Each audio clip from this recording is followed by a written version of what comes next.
శుక్లాంబరధరం విష్ణుం శశివర్ణం చతుర్భుజం ప్రసన్నవదనం ధ్యాయేత్ సర్వవిఘ్నోపశాంతయేత్. గురుర్బ్రహ్మా గురుర్విష్ణుః గురుర్దేవో మహేశ్వరః గురుః సాక్షాత్ పరబ్రహ్మ తస్మై శ్రీగురవై నమః.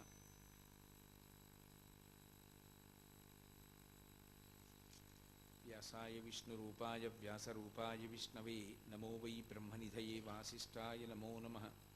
కూజంతం రామ రామేతి మధురం మధురాక్షరం ఆరుహ్య కవితాశాఖాం వందే వాల్మీకికోకిలం. శృతిస్మృతిపురాణానాం ఆలయం కరుణాలయం నమామి భగవత్పాదశంకరం లోకశంకరం. వాగర్ధావివ సంపృక్తౌ వాగర్ధప్రతిపత్తయే జగతః పితరౌ వందే పార్వతీపరమేశ్వరౌ. సూక్తిం సమగ్రయతున స్వయమేవ లక్ష్మీః శ్రీరంగరాజమహిషీవధురైః వైదగ్ధ్యవర్ణగుణగుంభనగౌరవైర్యాం కండూలకర్ణకుహరాः కవయోధయంతి. హైమోర్ధ్వపుండ్రమజహన్మకుటం సునాసం మందస్మితం మకరకుండలచారుగండం బింబాధరం బహుళదీర్ఘకృపాకటాక్షం శ్రీవేంకటేశముఖమాత్మనిసన్నిధత్తాం. విమలపటి కమలకుటి పుస్తకరుద్రాక్షశస్తహస్తపుటి కామాక్షి పక్ష్మలాక్షి కలిత విపంచి విభాసి వైరించి. మనోజవం మరుతతుల్యవేగం జితేంద్రియం బుద్ధిమతాం వరిష్టం వాతాత్మజం వనరయూధముఖ్యం శ్రీరామదూతం శిరసా నమామి. ఆపదామపహర్తారం దాతారం సర్వసంపదాం లోకాభిరామం శ్రీరామం భూయో భూయో నమామ్యహం. హరి ఓం. పరమేశ్వర స్వరూపేణ సభకి నమస్కారం.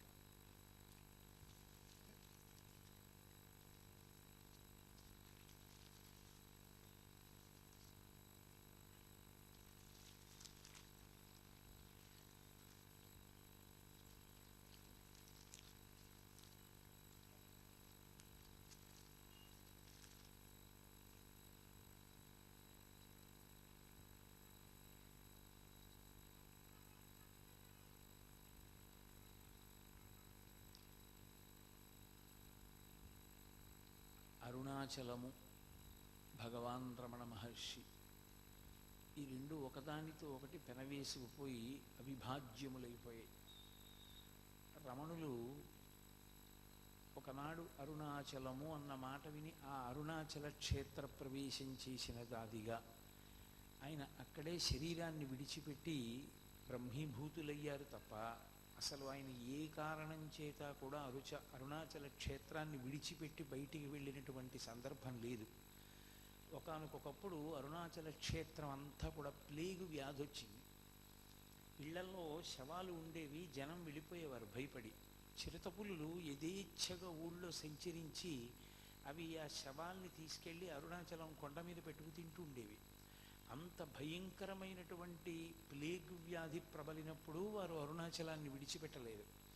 ఒక సంవత్సరం అరుణాచలంలో ఇంతింత పెద్ద పెద్ద దోమలు బయలుదేరాయి. ఆ దోమల నుంచి రక్షించుకోవడం కోసం 3 నుంచి 4 పెద్ద పెద్ద ఉన్ని దుప్పట్లు కప్పుకునేవారు. అంత దుప్పటీలు కప్పుకుంటే తప్ప వాటి యొక్క తొండం శరీరానికి తగలకుండా ఉండేది కాదు. ఇంచుమించుగా ఒక 2 అంగుళాల సూది శరీరంలోకి దింపేస్తే ఎంత బాధ కలుగుతుందో ఆ దోమ కరిస్తే అంత బాధ కలిగేది. దాని వలన విపరీతమైనటువంటి అంటువ్యాధులు కూడా ప్రబలిపోయాయి. ఆ సమయంలో అందరూ అరుణాచల క్షేత్రాన్ని విడిచిపెట్టి వెళ్ళిపోయారు భయపడిపోయి. భగవాన్ రమణుల దగ్గరికి కూడా వచ్చి కొంతమంది అడిగారు, ఇంత భయంకరంగా ఉంది, మనం కొంతకాలం పాటు వెంకటాచలం వెళ్ళిపోదామని. వారు నోరు విప్పి మాట్లాడేవారు కాదు. కావ్యకంఠ గణపతి ముని కలిసిన తరువాతే వారు మాట్లాడడం ప్రారంభం చేశారు. ఆయన ఎప్పట్లాగే అలా అని ఊరుకున్నారు. ప్రతిదానికి అలాగే అనేవారు. ఆ మర్నాడు వాళ్ళు అన్ని మూటా ముల్లి కట్టుకుని వచ్చేసారు. వచ్చేసి భగవాన్ మనం బయలుదేరదామా అన్నారు. అని అడిగారు. ఎక్కడికి అని అడిగారు. వెంకటాచలం వెళ్ళిపోదామన్నారు. ఎందుకు అని అడిగారు. ఎందుకు అంటే నోటితో కాదు, సంజ్ఞే అంటే ఇక్కడ పెద్ద పెద్ద దోమలు వచ్చేసాయి కదా అన్నారు. ఆయన ఏ దోమలే రానివ్వండి, ప్లేగ్ వ్యాధే రానివ్వండి, అంతే అరుణాచలంలోనే ఉండిపోవడం. విరూపాక్ష గుహలో అంతంత దోమలు కరుస్తున్నటువంటి రోజుల్లో కూడా అంత పెద్ద పెద్ద కంబళీలు కప్పుకొని ఆయన అలాగే ఉన్నారు తప్ప ఆయన మాత్రం అరుణాచలం క్షేత్రాన్ని విడిచిపెట్టి వెళ్ళలేదు. అటువంటి రమణ మహర్షి యొక్క పరమ ప్రధానమైన సందేశము ఒక్కటే. అది నేను మళ్ళీ మళ్ళీ నొక్కి చెప్తున్నాను. ఆయన ఎప్పుడు జీవితాంతం ఆయన చెప్పినటువంటి విశేషం ఒక్కటే మానవాళికి: నువ్వెవరో నువ్వు తెలుసుకో. సూర్య నాగమ్మ గారు తన లేఖల్లో ఒక మాట రాశారు. బ్రహ్మాస్త్ర ప్రయోగం చేశారు అంటుండేవారు. ఆయన దగ్గరికి వచ్చి మాట్లాడిన వాళ్ళు ఎక్కడైనా గతి తప్పి కొంచెం ఎక్కువ మాట్లాడడం మొదలు పెడితే వెంటనే ఆయన నువ్వెవరో నువ్వు తెలుసుకోవయ్యా అనేవారు. నువ్వెవరో నువ్వు తెలుసుకోవయ్యా అనేటప్పటికి అయిపోయినట్లే, ఇంకా అక్కడతో ఆ చర్చ పూర్తయిపోయినట్టే. అది బ్రహ్మాస్త్రం. నువ్వెవరో నువ్వు తెలుసుకో అన్నప్పుడు ఆయన ప్రశ్న వేసి విడిచిపెట్టలేదు. గణపతి మునికి చెప్పారు, ఇతరులకు చెప్పారు, అనేక పర్యాయములు అనేక మందికి చెప్పారు. ఆ తెలుసుకోవడానికి మార్గం ఎలా ఉంటుంది అన్నదాన్ని కూడా ఆయన చెప్పారు.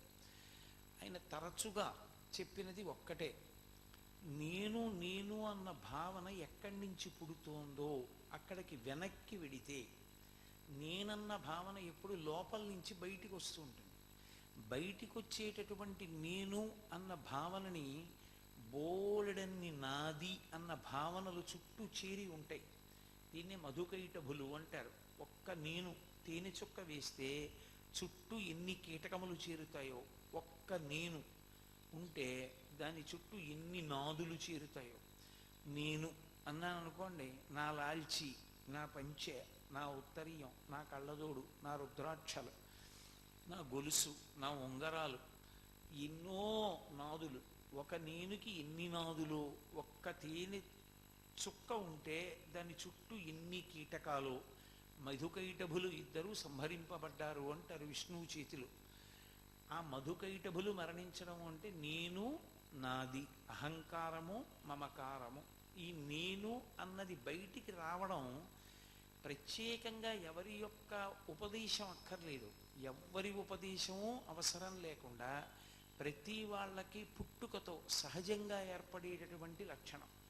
భగవాన్ రమణ మహర్షి యొక్క ప్రతిపాదన కానివ్వండి, భాగవతంలో పోతన గారి ప్రతిపాదన కానివ్వండి, ఒకటే. మాయకంతటికీ కారణం ఎక్కడుంటుంది అంటే ఆ నేను యొక్క విస్తారమునందు ఉంటుంది. ఎందుచేత అంటే మీరు కొంచెం జాగ్రత్తగా గమనించండి. నేను అంటాను, నాకు ఆకలిస్తోందండి అంటాను. అమ్మయ్య నేను పడుకున్నానండి అంటాను. నేను కూర్చున్నానండి అంటాను. ఎదురుగుండా ఉన్న వ్యక్తి అదే అంటాడు, నాకు ఆకలిస్తోందండి, నేను తిన్నానండి, నేను నిద్రపోయానండి, నేను బట్టలు కట్టుకున్నానండి అంటాడు. నాలో ఉన్నటువంటి నేనన్న భావన ఏదుందో అది ఏ ఒక్కరిలో ఉన్న నేనన్న భావనకి వేరు కాదు. అన్ని నేనులు ఒకటే. ఇప్పుడు నాకు ఆకలిస్తోంది అన్నప్పుడు నేను ఏ బాధ పొందుతానో, నేను బాధపడుతున్నవాణ్ణి అని ఏ భావనతో అంటానో, మీకు ఆకలేసినప్పుడు మీరు కూడా అదే అనాలి. కానీ మాయా అన్న మాట యొక్క విస్తరణ ఎక్కడుంటుందంటే ఇక్కడ నేనంటాను, అందులోని నేనుని నువ్వు అంటాను. ఇక్కడ నేను నేను, అక్కడ నేననను నువ్వు అంటాను. ఇక్కడి నేను అక్కడికి వెళ్ళేటప్పటికి నువ్వు అవడంలో మాయ వస్తుంది. మాయ అంతా దేనివల్ల కమ్ముతుంది? పునర్జన్మలన్నీ దేనివల్ల కలుగుతాయంటే ఇక్కడి నేను అక్కడి నేను కాదు, దీని మధ్యలో ఎన్ని సముద్రాలైనా పట్టేస్తాయి. ఎందుచేత? స్వార్థము అన్న మాటకు అంతటికీ కారణం ఎక్కడి నుంచి వస్తుందంటే ఈ నేను ఆ నేను ఒకటి కాదు. ఈ నేను వేరు, ఆ నేను వేరు. ఇది నేను, అది నువ్వు అనేసరికి నేను బాగుండాలి, నువ్వేమైపోయినా పర్వాలేదు. నువ్వు సర్దుకోవాలి, నేను సర్దుకోక్కర్లేదు. నేను పెద్దవాడిని, నువ్వు చిన్నవాడివి. నే చదువుకున్నవాడిని, నువ్వు చదువుకోనివాడివి. నే తెలుసున్నవాడిని, నువ్వు తెలియని వాడివి. నేను పెద్దవాడిని ముందు తినాలి, నువ్వు చిన్నవాడివి వెనక తినాలి. ఒక్క నేను నువ్వయిందనుకోండి, మధ్యలోకి ఎంత మాయైనా చేరుతుంది. ఎంత అహంకారమో, ఎంత మమకారమో, ఎంత పోలికో, ఎంత స్వార్థమో ఇన్నీ చేరిపోతాయి. వేదాంతంలో ఒక కథ చెప్తారు. నేను నువ్వైతే ఎంతవరకు వెళ్ళిపోతుంది అంటే, వెనకటికి ఒక ఆయన ఒక నది ఒడ్డున ఇల్లు కట్టుకుని అందులో ఉన్నాడు. ఆయన భార్య, 2 బిడ్డలు. అకస్మాత్తుగా రాత్రి నదికి వరదొచ్చింది. వరదొచ్చి ఇల్లు కొట్టుకుపోతోంది. చూశాడు, నలుగురు ఏదో ఓ చెట్టు పట్టుకున్నారు. ఆ ఇల్లు కొట్టుకుపోతోంది. ముందు అయ్యో అయ్యో ఇల్లు పోతోంది ఇల్లు పోతోంది అన్నారు నలుగురు. పోతే పోయింది కానీ నలుగురం బతికాం అంతే చాలన్నారు. వరద ఇంకా ఎక్కువైపోయింది, చెట్టు పడిపోయేటట్టుంది. ఆయన భార్యని ఒకవైపు పట్టుకుని బిడ్డలిద్దరినీ ఓవైపు పట్టుకుని నదిలో తేలుతూ ఈత్తున్నాడు జాగ్రత్తగా. ఇక ఈదలేకపోయాడు. ముందు చిన్న కొడుకును వదిలేశాడు. పెద్ద కొడుకు అంటూ ఉంటే అక్కడికి వస్తాడు. ఇంకా ఎలాగో ఇంతమందితో ఈదలేను, ఒకరిని వదిలేశాడు. అక్కడ మళ్ళీ నేను నువ్వు. ఆ తర్వాత భార్యని పెద్ద కొడుకుని పట్టుకుని ఈదలేకపోయాడు. భార్య ఉంటే మళ్ళీ కొడుకులు పుడతారు. కొడుకును వదిలేశాడు, పెద్ద కొడుకుని. వాడు నదిలో వెళ్ళిపోయాడు ప్రవాహంలో. ఇంకా కొంత దూరం వెళ్ళాడు. ఇక భార్యని పట్టుకుని ఈదలేననుకున్నాడు. ఇంకొక భార్య దొరుకుతుంది ఈవిడ వెళ్ళిపోతే. భార్యని వదిలిపెట్టాడు. తను మాత్రం ఆఖరి వరకు పోరాటం చేస్తూనే ఉన్నాడు. కారణం, అక్కడ ఉన్న నేను మీద ఉన్న భ్రాంతి ముందు ఆ మిగిలిన నేనులలోని నేనులు నువ్వులయ్యాయి. ఆ నువ్వు నిలబడదు నేను ముందు. ఆ నేనుకి నువ్వుకి వచ్చే సంఘర్షణలోనే ఈ ప్రపంచంలో ఉన్న సమస్త స్వార్థము నిలబడుతుంది. యోగి అన్న మాటకు అర్థం ఏంటంటే, నేనుకి యథార్థమైన అర్థము తెలిసిపోయిన నాడు నేను నువ్వు ఉండదు, ఉన్నదొక్కటే ఉంటుంది. ఈ నేనే ఆ నేను. ఈ నేను ఆకలేస్తే ఏ బాధపడుతుందో ఆ నేను ఆకలేస్తే అదే బాధపడుతుంది. కాబట్టి అది బాధపడుతుండగా ఇది తృప్తి పడదు. కాబట్టి తింటే నేనంతా తినాలి, అందుకని అందరూ తినాలని కోరుకుంటాడు. ఈ నేను నువ్వు అనేటటువంటి రెండు మాటలలోనే అసలు తెలుసుకోవడం అనేటటువంటి సమస్త ప్రజ్ఞ నిలబడిపోయింది. ఈ నేను యొక్క యథార్థ స్వరూపం తెలిసిందనుకోండి, అంతే మారిపోతుంది. నేను మీతో ఒక్క మాట చెప్తాను, కొంచెం పట్టుకునే ప్రయత్నం చేయండి. నేను అన్నప్పుడు సాధారణంగా ఎవరైనా దేన్ని చూపిస్తామంటే దీన్ని చూపిస్తాం, శరీరాన్ని చూపించి ఇది నేనంటాం. ఇది నేనన్నప్పుడు ఉండేటటువంటి మొట్టమొదటి లక్షణం ఏముంటుందంటే ఇది ఉండాలి అని ఉంటుంది. అస్థి అంటే ఇది ఉండాలి, ఎప్పుడూ ఉండాలి. ఎప్పుడూ ఉండాలంటే సత్యం ఏమిటి? ఇది ఉండదు. మరి ఏది ఉంటుంది? దీన్ని తొడుక్కున్నది ఉంటుంది. దీన్ని తొడుక్కున్నదేది ఆత్మ. అది నేను అన్నాడు అనుకోండి, ఇంకేమి లేదు అసలు. ఇంకా అతనికి ఏ భయం లేదు, అయిపోయిందంతే. అతని జీవితం గట్టెక్కిపోయినట్టే, పండిపోయాడు. అదొక్కటే మార్గం. సమస్త వేదాంతము, సమస్త బోధ, సమస్త వాంగ్మయము దేనికి అంటే అసలు నేను వైపుకి తిరగడానికి. అంతే, యథార్థం అంతే. ఏది తప్పు నేను ఆ నేనుని పట్టుకుంటే భయం. ఎందుకంటే ఏది వెళ్ళిపోతుందో, ఏది ఉండదో, ఏది శాశ్వతము కాదో, ఏది అసత్యమో, ఏది అనిత్యమో ఆ వస్తువుని పట్టుకుని అది ఉండాలి ఉండాలి ఉండాలి అని ఎంత భ్రాంతి పెట్టుకోండి, అది ఉండేది కాదు. అది వెళ్ళిపోయి తీరుతుంది. వెళ్ళిపోయి తీరవలసినటువంటి దాన్ని ఉంటుంది ఉంటుంది అని పెట్టుకున్నది భ్రమ అవుతుంది, భయానకమవుతుంది తప్ప ఎప్పుడూ వెళ్ళనిది, ఎప్పుడూ ఉండేది ఏది తొడుక్కుందో అది నేను అన్నాడు అనుకోండి, అది వెళ్ళే అవకాశం లేదు. అది నేను అన్నప్పుడు ఇంకా భయపడ్డానికి ఏముంది? ఇక భయపడ్డావు. ఎందుకంటే ఒక సత్యమునందు బాగా రుజువు చేసుకుని ఉన్నాడు. కొన్ని కోటాను కోట్ల జీవుల్ని చూశాను, వెళ్ళిపోతాయి శరీరాలు, నేను ఉంటుంది. ఆ నేను అహంస్ఫురణ, అదే మహర్షి యొక్క మరణ వేదన. ఆయనకి చిన్నతనంలో కలిగినటువంటి మరణానుభూతి అదే. అక్కడే ఆయన సత్యం మీద ఉంచుకున్నారు. ఇది పడిపోతుంది, ఆ నేను ఉండిపోతుంది. ఆ నేను నేను అనుకున్న నాడు ఈ నేను పడిపోయినా, నేను అనేటటువంటి అసత్యంతో కూడుకున్న నేను పడిపోయినా అతను అంగీకరించి ఉన్నాడు అది పడిపోతుందని. అది పడిపోతుంది అని అనుకున్నప్పుడు ఇంకా దాంతో పెద్ద అనుబంధం, దాని గురించిన ఏడుపు ఎక్కడ ఉంటుంది? ఉండదు. ఇప్పుడు మీకు తెలుసు ఇవాల్టితో నా ఉపన్యాసాలు అయిపోతాయని, నాకు తెలుసు ఇవాల్టితో మీ దగ్గర నా ఉపన్యాసాలు అయిపోతున్నాయని. నాకు బహుశా రేపు సాయంకాలం, నిన్న నీ పాటికి కొవ్వాళ్ళలో నేను రమణ మహర్షి గురించి చెప్తున్నాను, అరుణాచలం గురించి చెప్తున్నాను అని ఒకసారి తలంపునకు రావచ్చేమో, కానీ నేను ఇక్కడ బతికున్నంత కాలము ఉపన్యాసాలు చెప్తానన్న ఊహ నాకు ఎప్పుడూ లేదు. నేను ఇక్కడ 9 రోజులు అనుకున్నది 8 రోజులకు అయిపోయింది అంతే. కాబట్టి ఇప్పుడు నాకు సత్యం తెలుసు. నేను ఇక్కడే ఎప్పుడూ చెప్తూ ఉండను. ఇక్కడ అయిపోతుంది, అయిపోయిన తర్వాత ఎక్కడో విశాఖపట్నంలో ఉపన్యాసం ఉంటుంది, అక్కడికి వెళ్ళిపోతాను. అక్కడ ప్రారంభం అవుతుంది, ఇక్కడ పూర్తి అయిపోతుంది. ఇది వదిలిపెడతానని తెలుసు కాబట్టి నాకు వ్యామోహం పెరిగిపోయే అవకాశం ఉండదు. ఇది నేనన్న భావన పెట్టుకున్నది ఎంత ఎక్కువ అవుతుంటే అంత తృష్ణ దీన్ని నిలబెట్టుకోవాలని పెరుగుతుంది. కానీ సత్యం అది జారి తీరాలి. అది ఏ కారణం చేత చతుర్ముఖ బ్రహ్మగారికి కూడా సాధ్యం కాదు దాన్ని నిలబెట్టడం. ఎందుచేత అంటే ఆయన సృష్టికర్త, ఆయన దీన్ని సృజించాడు పంచభూతములతో. పంచభూతములతో దీన్ని సృజించిన తర్వాత ఆయన గురించి తపస్సు చేసి ఆయన ప్రత్యక్షమైతే ఇది పడిపోకుండా దీన్ని ఉంచు అని అడిగారు చాలామంది. అది సాధ్యం కాదు అని చెప్పాడు ఆయన. అది కుదరదు. ఎందుకు కుదరదు అని అడిగారు. అది సృష్టి ధర్మము, దాన్ని దాటడం నా వల్ల కాదన్నాడు. అదంతే. జాతస్య హిధ్రువో మృత్యు ధ్రువం జన్మమృతస్య చ. పుట్టినది పడిపోతుంది, పడిపోయినది పుడుతుంది. ఇది పడిపోతుంది, లోపల ఉన్న ఆత్మ వేరొక దాన్ని తొడుక్కుంటుంది మళ్ళీ సుఖదుఖములు అనుభవించడానికి. ఈ లాల్చి ఈ సాయంకాలం నేను వేసుకున్నాను, ఈ లాల్చి రేపు పొద్దున నేను వేసుకోను. ఇంకా ఇది ఇంటికి వెడితే విప్పేస్తాను అంతే. చెమట పట్టింది కాబట్టి ఇక మరొకసారి వేసుకోవడానికి పనికిరాదు, వదిలిపెట్టేస్తాను.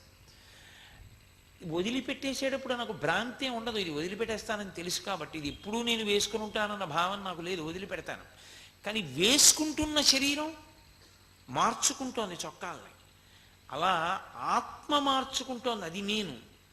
ఈ నేను కాదు. దాని మీద ఉంచుకోగలిగాడు అనుకోండి, అప్పుడు ఏమవుతుందంటే ఆ సత్యమునందు నిలబడిపోయినటువంటి వాడికి ఇది వెళ్ళిపోతున్నప్పుడు కూడా, ఇది వెళ్ళిపోవడానికి సిద్ధపడిపోతున్నప్పుడు కూడా గాబరా ఏం ఉండదు, కంగారేం ఉండదు. భగవాను ఒక మాట చెప్తుండేవారు, అది ఎంత వేదాంతంతో మాట్లాడేవారు ఆయన, ఎంత గంభీరంగా మాట్లాడేవారు. ఆయనకి సర్కోమా వచ్చింది, ఎడం చేతి మీద పుండు పుట్టింది. పుండు పుట్టి మీతో చెప్పాను, అలా నెత్తురు కారిపోతూనే ఉండేది.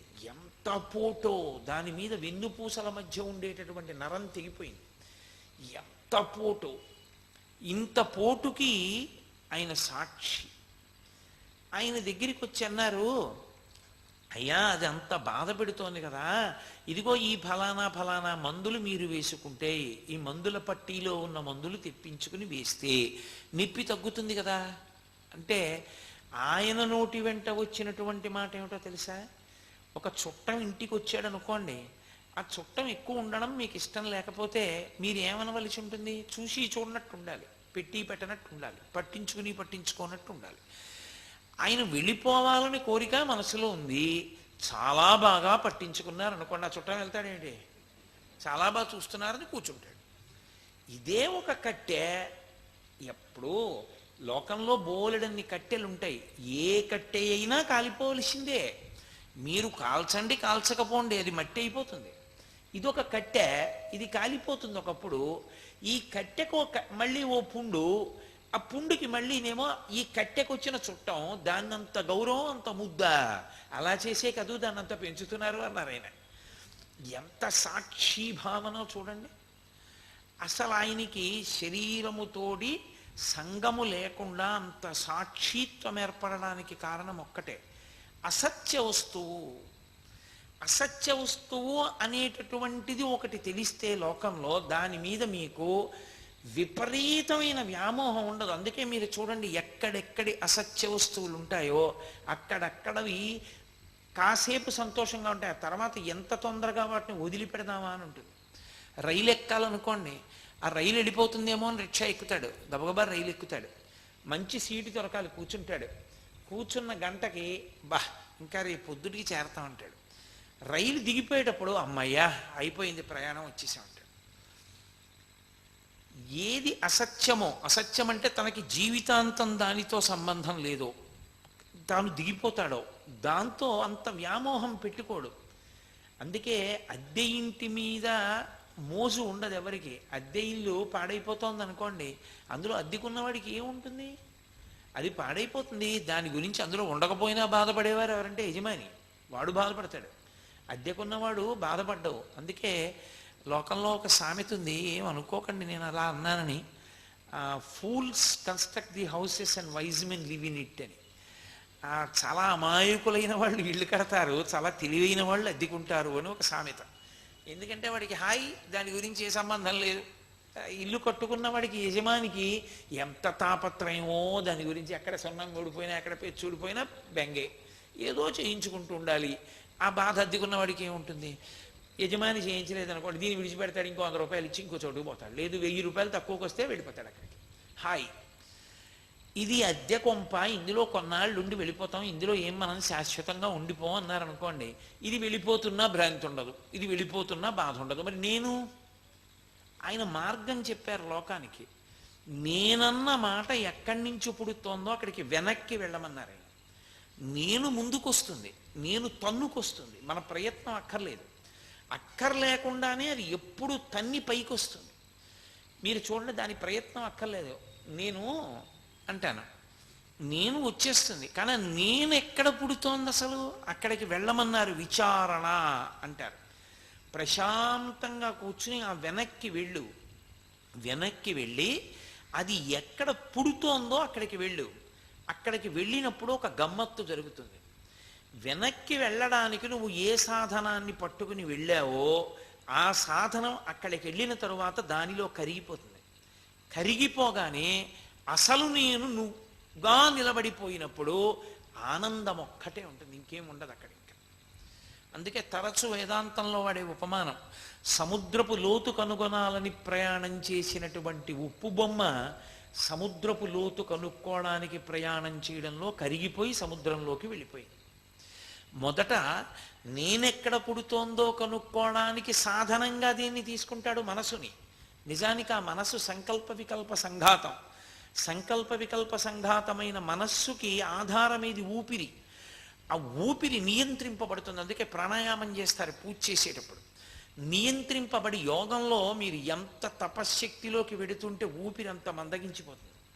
మందగించిపోయి లోపలికి వెళ్ళిపోయినప్పుడు ఆ నేను పుట్టేటటువంటి స్థానం దగ్గరికి వెళ్ళగానే ఆ మనసు అందులో లయం అయిపోతుంది.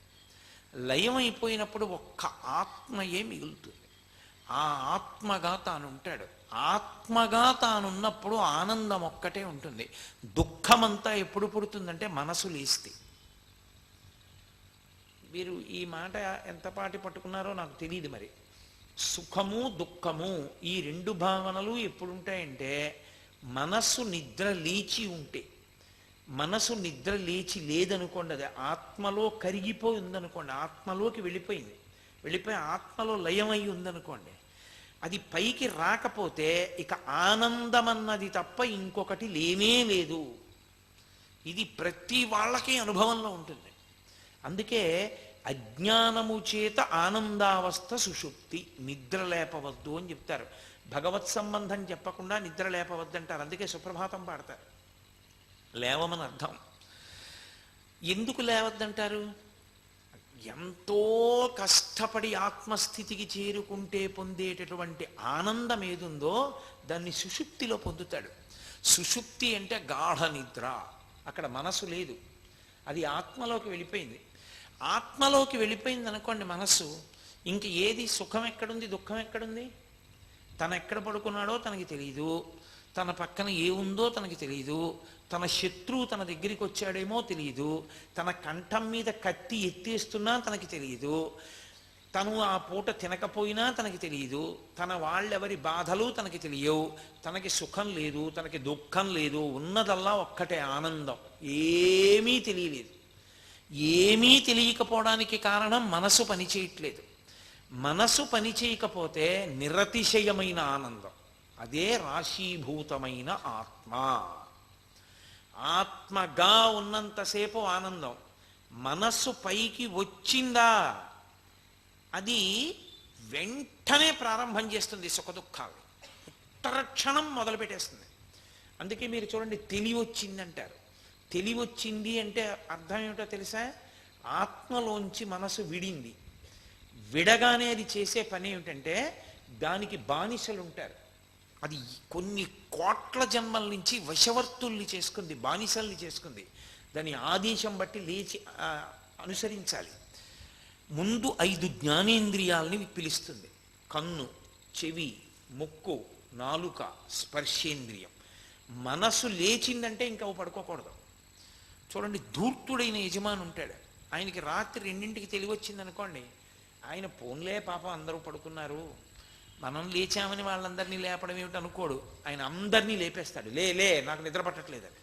అలా మనసు లేచిందనుకోండి, ఇక ఇంద్రియములను పడుకోనివ్వదు, ఇంద్రియములు లేచిపోవాలి. లేచిపోగానే ఏమవుతుందంటే అది ద్వంద్వములలోకి వెళ్ళిపోతుంది. సుఖం దుఃఖం, సుఖం దుఃఖం, సుఖం దుఃఖం ఆలోచన మొదలెట్టేస్తుంది. ఇవాళ ఫలానా చోటుకి వెళ్ళాలి, ఫలానా పని చెయ్యాలి, అది చేద్దాం అనుకున్నాను, అది చేయకపోతే ఏమవుతుంది? వాడెవరికో జ్వరం వచ్చింది, వాడి దగ్గరికి వెళ్ళాలనుకున్నాను, వెళ్ళలేదు, నాకు తెలియదా విషయం అంటే ఏమవుతుంది? తప్పు కదా. ఎంత అన్యాయం! ఎందుకు అబద్ధాలు? ఇంత బతికంత అబద్ధమా? వెడితే ఏమవుతుంది? వెడితే ఇన్నింటిని ఎలా చక్కబెట్టుకోవాలి? ఎన్ని ఆలోచనలు వచ్చేస్తాయో. ఇవన్నీ వచ్చేటప్పటికి సుఖం దుఃఖం, సుఖం దుఃఖం, సుఖం దుఃఖం వచ్చేస్తాయి. అదే ఆ మనస్సు గమ్మత్తు ఏమిటో తెలుసా? ఒక్కొక్కసారి అది బడలిపోయి ఉంటే ఇంద్రియాలను ఒక్కటిని వదిలేస్తుంది. అంటే కంటిని, చెవిని, ముక్కుని, నాలుకని, కర్మేంద్రియాలని వదిలిపెట్టేస్తుంది. వదిలిపెట్టేస్తే ఇవి పడుకుంటాయి. మనస్సు తెగిపోయిందనుకోండి కవాటం, ఇక వీటికి ఏమైనా బాధ ఉన్నా అవి తెలుసుకునే లక్షణం ఉండదు, ఇక సుఖదుఖాలు ఉండవు. మనసే మధ్యలో కవాటం కింద ఉంటుంది. అది యథార్థంగా చెప్పాలి అంటే మీకు అది మోటార్ లాంటిది. చూడండి, కింద విద్యుత్ ఉంటుంది, మోటార్ ఉంటుంది, పైన గ్రైండర్ ఉంటుంది. ఈ మోటార్ తిరిగితేనే గ్రైండ్ చేస్తుంది పైన ఉన్నది. ఇంద్రియములు గ్రైండర్ లాంటివి, మోటార్ లాంటిది మనస్సు, విద్యుత్తు లాంటిది ఆత్మ. విద్యుత్తు కనపడదు, కానీ దాన్ని ఆధారం చేసుకునే మోటార్ తిరుగుతుంది. మోటార్ తిరిగాక ఇంకా గ్రైండర్ తిరగకుండా ఉండదు, బ్లేడ్లు తిరగకుండా ఉండవు. అవి తిరగడం మొదలెట్టాయంటే వేళ్ళు కానీ, పప్పు కానీ, ముక్కలు కానీ ఏం పోసినా ముక్కలు అయిపోతాయి. ఆ విద్యుత్ ఉంది, పైన బ్లేడ్లు ఉన్నాయి, మోటార్ పనిచేయట్లేదు, తిరుగుతాయా? తిరగవు. మనస్సు ఊరుకుందో, మనసు నిద్రాణం అయిపోయిందో అంతే, సుఖస్వరూపం, ఏ కదలిక ఉండదు. అందుకే అసలు సమస్త శాస్త్రముల ప్రయోజనం ఏమిటంటే ఆ మనసుకి సత్వగుణాన్ని ఇవ్వడం. అసలు ముందు అది లొంగాలి. అది ఎందుకు లొంగదీయడం ప్రారంభం చెయ్యాలంటే, గుర్రం ఉంటుంది, గుర్రం అంత గబుక్కుని రౌతుని ఎక్కించుకోదు. ఒకవేళ రౌతుని ఎక్కించుకున్న గుర్రం యొక్క మొదటి లక్షణం ఏమిటంటే వాడిని పడగొట్టడం, వాడిని కింద పారేయడానికి చూస్తుంది. అందుకే రౌతు కొద్దీ గుర్రం అంటారు. ఎంత గొప్ప గుర్రాన్ని కూడా తన ఆజ్ఞను అనుసరించి పరిగెత్తేలా చేస్తాడు. లేకపోతే అదేం చేస్తుందంటే తన మీద కూర్చోలేక పడిపోయేటట్టు చేస్తుంది. కోట్ల జన్మలుగా మనం ఎంత స్వేచ్ఛ మనసుకి ఇచ్చామంటే, మనసు చెప్పింది మనం చేయడమే కానీ బుద్ధి మనసుని ప్రశ్న వేయదు. ఎందుకు అలా చెప్తావు అస్తమానం అని అడగదు. భగవాన్ బోధ అంతా ఇదే. ఆయన దగ్గరికి వచ్చిన వాళ్ళతో ఆయన ఎప్పుడూ ఇదే మాట్లాడుతుండేవారు. ముందు చిత్తము యొక్క శుద్ధి కొరకు ప్రయత్నం చెయ్యండి. మనసుని లొంగదీసుకునేటటువంటి ప్రయత్నం చెయ్యడానికి 2 ఉండాలి. 1 మితాహారము, 2 మితమైనటువంటి విహారము. ఈ 2 ఉంటే మనసు లొంగుతుంది. ఆహారములో 6వ వంతు మనసు అవుతుంది. మనసు ఏర్పడడానికి కొత్తగా ఏముండదు. మనం ఏ ఆహారం తీసుకున్నామో అందులో 6వ వంతే మనసు అవుతుంది. అందుకే ఆహారం తీసుకునేటప్పుడు మీరు ఏ భావనతో ఉన్నారో మనసు అలా ఏర్పడుతుంది. అందుకే మీరు చూడండి, 5వ నెల దాటిపోయిన తర్వాత గర్భిణీ స్త్రీ, ఆమె కడుపులో ఉన్న పిల్లలు తరచుగా ఎవరి మాటలు వింటూ ఉంటారో వాళ్ళని తొందరగా గుర్తుపడతారు వాళ్ళు బయటకు వచ్చి. అమ్మమ్మ, తాత, మేనమామ పిల్లలకి బాగా తెలియడానికి కారణం ఏమిటో తెలుసా? పుట్టింటికి వస్తుంది, అస్తమానం తాతగారి మాట వినపడుతుంది, అస్తమానం అమ్మమ్మ మాట వినపడుతుంది, మామ మాట వినపడుతుంది. అందుకే వాళ్ళు తొందరగా ముందు అమ్మమ్మని, తాతని, మామని గుర్తుపట్టేస్తారు. లోపల ఉండి వింటూ ఉంటారు, వాళ్ళకి వినపడుతూ ఉంటాయి ఆ మాటలు.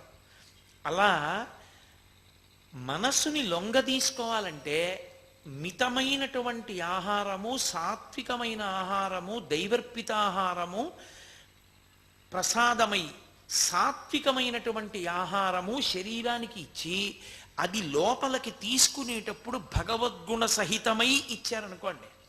అంటే ఏదో గోవింద నామం చెప్పుకుంటూనో, భాగవతంలో ఒక ఘట్టాన్ని స్మరిస్తూనో, ఏ వెంకటాచల క్షేత్రాన్నో అరుణాచల క్షేత్రాన్నో ఆలోచన చేస్తూనో మీరు తింటున్నారనుకోండి, మనసు ఏమవుతుందో తెలుసా?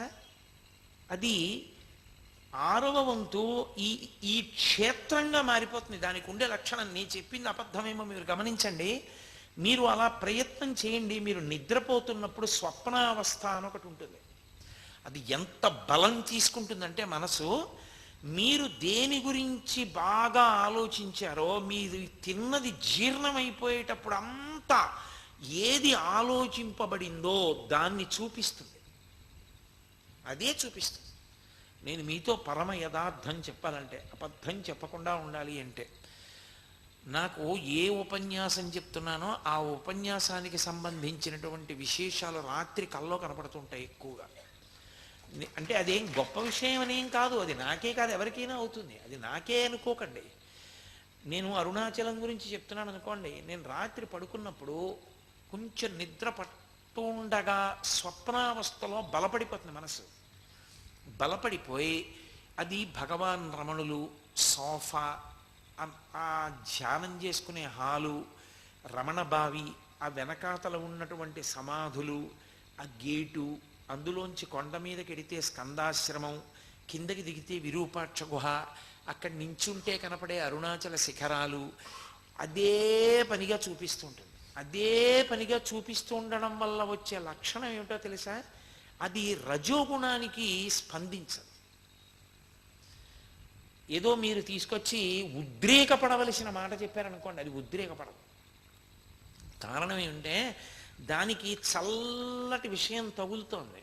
అది ఉద్రేకపడకపోగా అంటుంది, అబ్బా పోనిద్దు అలాగే ఉంటుంది లోకం, దాని గురించి పెద్ద పట్టించుకోకు, వదిలిపెట్టేసేయి అంటుంది. ఎందుకో తెలుసా? అది చాలా మెత్తగా ఉంది, మెత్తగా ఉండి మెత్తగా పట్టుకుంటుంది. మీకు నేను ఒక ఉదాహరణ చెప్తాను, మీకు తేలిగ్గా పట్టుకోవచ్చు మీ మనసు యొక్క లక్షణాన్ని. మీరు దీపం వెలిగించి దీపం వంక అదే పనిగా దీప శిఖ వంక చూసి, సూర్యుడి వంక చూడలేరు కానీ దీపం వంక చూడగలరు. దీపం వంక చూసి వెలుగుతున్న జ్యోతి వంక మీరు కళ్ళిలా ముయ్యండి, రెపరెపరెపరెపలాడుతుంది, కళ్ళల్లో కనపడుతుంది దీపం. తేలిగ్గా నయనము నాయక దీపాన్ని వెలుతురు పట్టుకుంటుంది కన్ను. మీరు అందుకే దీపం వెలిగించి కళ్ళు మూశారనుకోండి, కళ్ళల్లో కదులుతున్న దీపం కనపడుతుంది.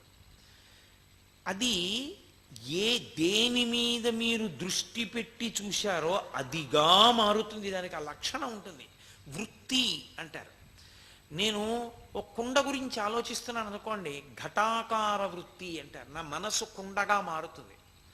మారి కుండ ఇలా ఉంటుంది, నల్లగా ఉంటుంది, అంచు ఉంటుంది, పైన ఏదో బొడిపిలుగా ఉంటుంది, నీళ్లు పోస్తే చల్లగా ఉంటాయి. అందులో మనం కుండని బింది పట్టుకున్నట్టుగా ఏదో ఒక చేత్తో ఇలా ఎత్తితే పడుక్కుని విరిగిపోతుంది, కింద చెయ్యి పెట్టి కుండని పైకెత్తాలి అంటే కుండగా మారుతుంది. ఘటాకార వృత్తి అంటారు. వృత్తి అలా మారుతుంది. మారి తత్సంబంధమైన విషయాన్ని ప్రతిపాదన చేస్తుంది. అందుకే మీరు ఏ వస్తువుతో సంగం ఎక్కువ పెట్టుకుంటున్నారో ఆ వస్తువుగా మారుతూ ఉంటుంది. అది దానికి ఉన్న లక్షణం. అది ఒక ఉదాహరణ చెప్పాలి అంటే, నేను ఎప్పుడూ ఏదో ఓ వార్తాపత్రిక పట్టుకుని పైనుంచి కింద వరకు నేరాలు, దోపిడీలు, దొంగతనాలు, అదేంటి హత్యలు, అక్కర్లేనటువంటి మోసాలు, ఎవడెంత సంపాదించాడు, ఎవడ కారాగారంలో కూర్చున్నాడు, ఎవడి మీద ఎన్ని కేసులు ఎట్టారు, ఇవి ఒక్కటే నా బుర్ర నిండా పెట్టుకుంటున్నాను అనుకోండి. గంటకి న్యూస్ బులెటిన్ నువ్వు అదే పనిగా చూస్తూ ఉండడం, అదే మాట్లాడుతూ ఉండడం చేశాను అనుకోండి. మీరు గమనించండి, రాత్రి పడుకున్నప్పుడు భయమైనటువంటి విషయాలతో కూడుకున్న వాటిని ప్రతిపాదన చేస్తుంది. మనసుకున్న లక్షణం ఏమిటంటే ఆహార విహారముల చేత సంస్కరింపబడుతూ ఉంటుంది. అందుకే మీరు ఏం తింటున్నారు, ఎలా తింటున్నారు, మీరు ఎక్కడ తిరుగుతూ ఉంటారు, ఎలా తిరుగుతూ ఉంటారు, ఈ రెండే ప్రధానం. దానికి ఈ రెండిటి చేతనే ప్రభావితం అవుతుంది. మీకు నేను ఒక పచ్చి యథార్థం చెప్పాలంటే, ఇదే పునర్జన్మలకి కారణమవుతుంది. పునర్జన్మలు పోయి మోక్షానికి వెళ్ళిపోవాలన్నా, మళ్ళీ పునర్జన్మలో పరమ భగవద్భక్తుడిగా పుట్టగలగాలన్నా, వచ్చే జన్మలో అతి హీనమైనటువంటి జీవితంలోకి వెళ్ళిపోవాలన్నా, మీరు ఇప్పుడు మనస్సుకి ఏం పెట్టి తయారు చేస్తున్నారన్నదే ప్రధానం. అందుకే భగవద్గీతలో కృష్ణ పరమాత్మ కుండ బద్దలగొట్టి చెప్పేశాడు, మన ఏవ మనుష్యాణం కారణం బంధమోక్షయో, బంధనమునకు కాని మోక్షమునకు కాని కారణము మనస్సు ఒక్కటే. మీరు బాగా గమనించుకుంటూ ఉండాలి, మీ మనసు దేనిని కోరుకుంటోంది. మీ మనస్సు మంచి విషయాలు కోరుకుంటోంది, దాన్ని నిరుత్సాహపరచకూడదు, అస్సలు నిరుత్సాహపరచకూడదు. అవి అందాయా అందలేదా పక్కన పెట్టేయండి. కానీ అవి అందలేదనేది పరితాపము చెందితే పరితాపాన్ని ప్రోత్సహించాలి. నేను మీకు ఒక ఉదాహరణ చెప్పాలంటే, నాకు మానస సరోవరం వెళ్ళాలని కోరిక, నేను వెళ్ళలేకపోతున్నాను అనుకోండి. మానస సరోవరం వెళ్ళలేకపోతున్నానని నేను ఎక్కువ బాధపడుతున్నాను అనుకోండి, నేను దాన్ని ఎందుకు అలా బాధపడతాం అనకూడదు, పడనాలి. ఎందుకో తెలుసా, ఉత్తమ వస్తువు గురించి శోకిస్తోంది, ఆ శోకము ఉత్తమ శోకము. అదే అనవసరపు విషయం మీద కోప్పడుతోంది అనుకోండి, అది అర్ధరహితమైనటువంటి విషయం. అది ఎందుకో అస్తమానం ఎవరినో చూడడం, కోప్పడుతూ ఉండడం అలవాటు చేసుకుందనుకోండి, తగిన కారణం కాదు, మంచి కారణానికి కాదు కోప్పడుతోంది. ఇప్పుడు మీ మీద మీరు కోప్పడడం నేర్చుకోవాలి. భగవాన్ రమణ మహర్షి ఒకసారి ఇదే చెప్పారు, నాకు తరచుగా కోపం వస్తుందన్నాడు ఒక ఆయన. ఆయన అన్నారు, నీ కోపం మీద కోపం తెచ్చుకో.